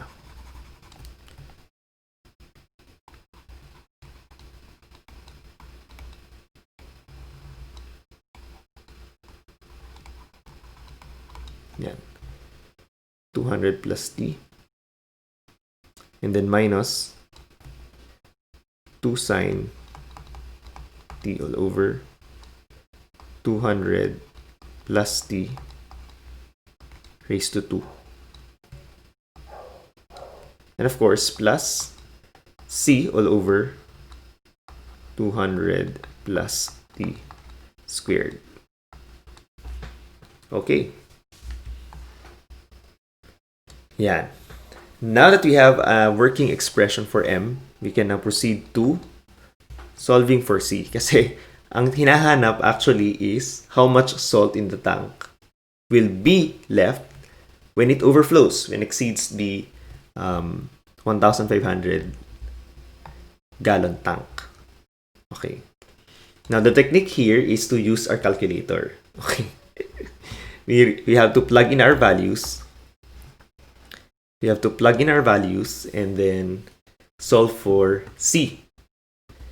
And how can we solve for C? We need to employ yung ating IVP. Sige, tagay ko muna rito ha. Yung IVP natin, initial value condition is, yung IVP natin ay when t is equal to 0, what? Balikan nga natin. When t is equal to 0, ayan, when t is equal to 0, the mass, initial mass is 5 pounds. Okay. 5 pounds daw. Opya, magbas. When t is equal to 0, the mass initially is 5 pounds. Okay. We need to solve for C. How are we going to do that? I'm not gonna do that manually. I'm going to use the calculator, of course. So, labas natin yung calculator natin. Yan.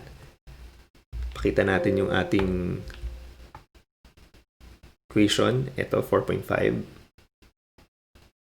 Itong nasa baba. So, i-input ko yan. Sa aking calcu, lalagay ko M. I will write M. So, alpha, and then M equals, and then yung buong equation, 4.5. Yan. 200 plus T.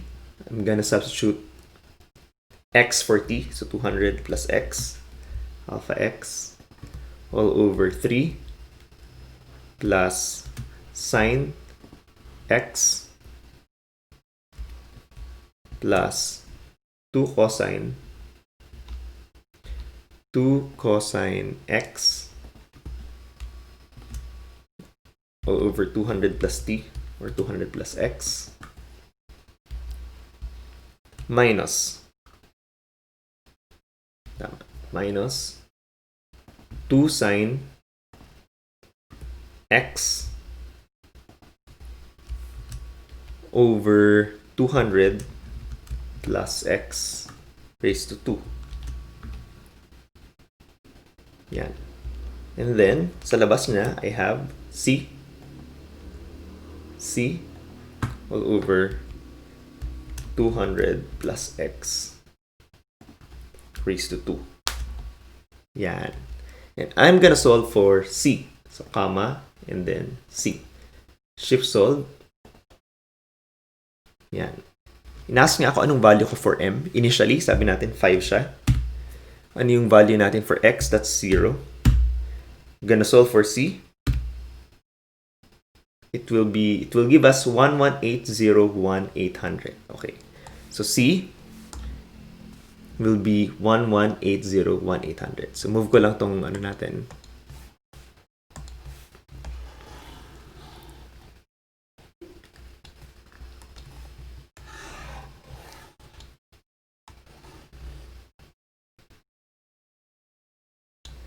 IVP natin by shift solve.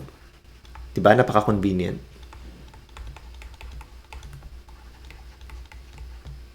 C is equal to negative 11801,800. Now, yan. Okay. Now, ang tanong niya, let's now go to proceed to the solution. No? Let's now proceed to the solution. So how do we solve this? Solution. Ang tinatanong niya, how much salt is in the tank when it overflows pag umawas na yung tubig sa loob ng tangke. So, what will be M? when the volume is greater than 1,500. Another question is, when will this happen? No? When will this happen? So, balik tayo dun sa formula natin for T, for VT. Diba? Sabi natin, yung total volume, V sub T, is equal to the initial volume plus the difference ng ating volumetric flow rate input minus the volumetric flow rate output and then multiplied by T. Okay. Kung alam natin na yung tangke ay 1,500, yun yung limit niya. Eh di 1,500 will be its volume equals initially meron tayong 600, di ba? Plus yung ating input 9 minus 6 if I'm not mistaken. And then T. So gusto nating malaman kung kailan siya magsisimulang umawas, at what time. So we can figure this out and we'll have 1,500 minus 600 over 3, and that will be our time. T will then be equal to 300 hours. Okay, sa loob ng 300 oras, mapupuno yung tangke.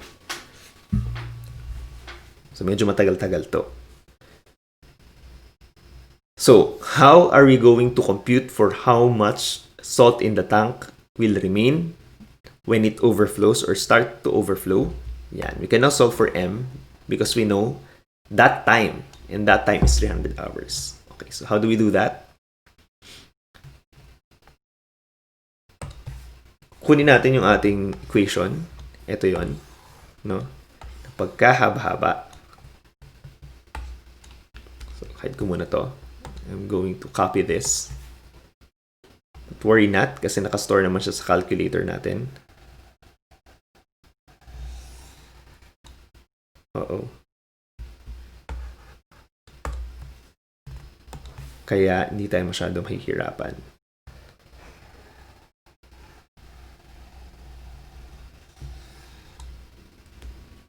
Okay.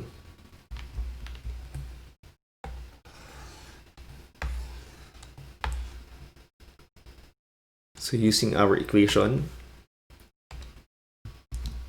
boom. Okay.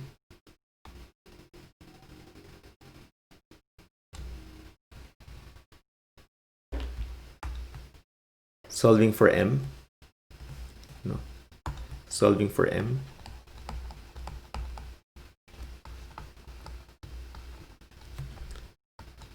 When T is equal to 300,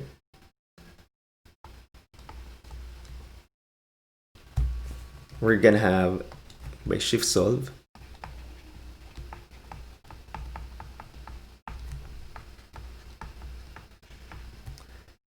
M will be equal to, sige. Okay, labas natin ang calculator natin. We have the same equation. Now that yung na-solve nating C is stored in C, we can simply remove the C and simply calculate. Ano yung X natin? That's our time T. So that's 300. Yung C natin, na-save na natin siya. So okay lang. Yan. So we have M is equal to, finally, 698.9047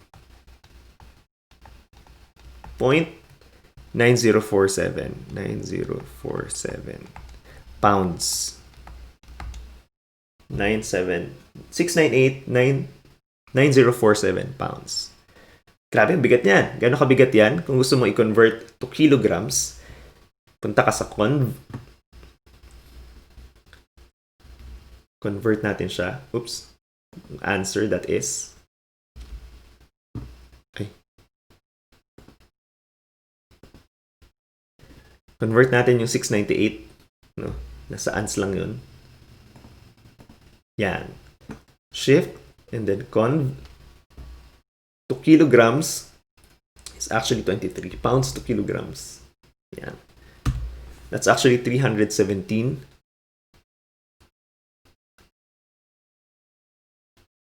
317.17. 698, 9047.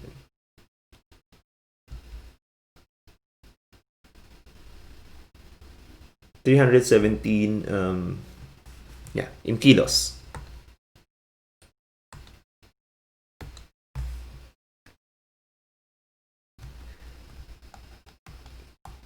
$317.0018 kilograms. Okay, pounds to kilos.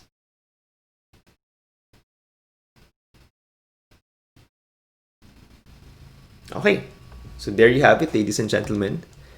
Finally, our solution, m equals 698.9047 pounds.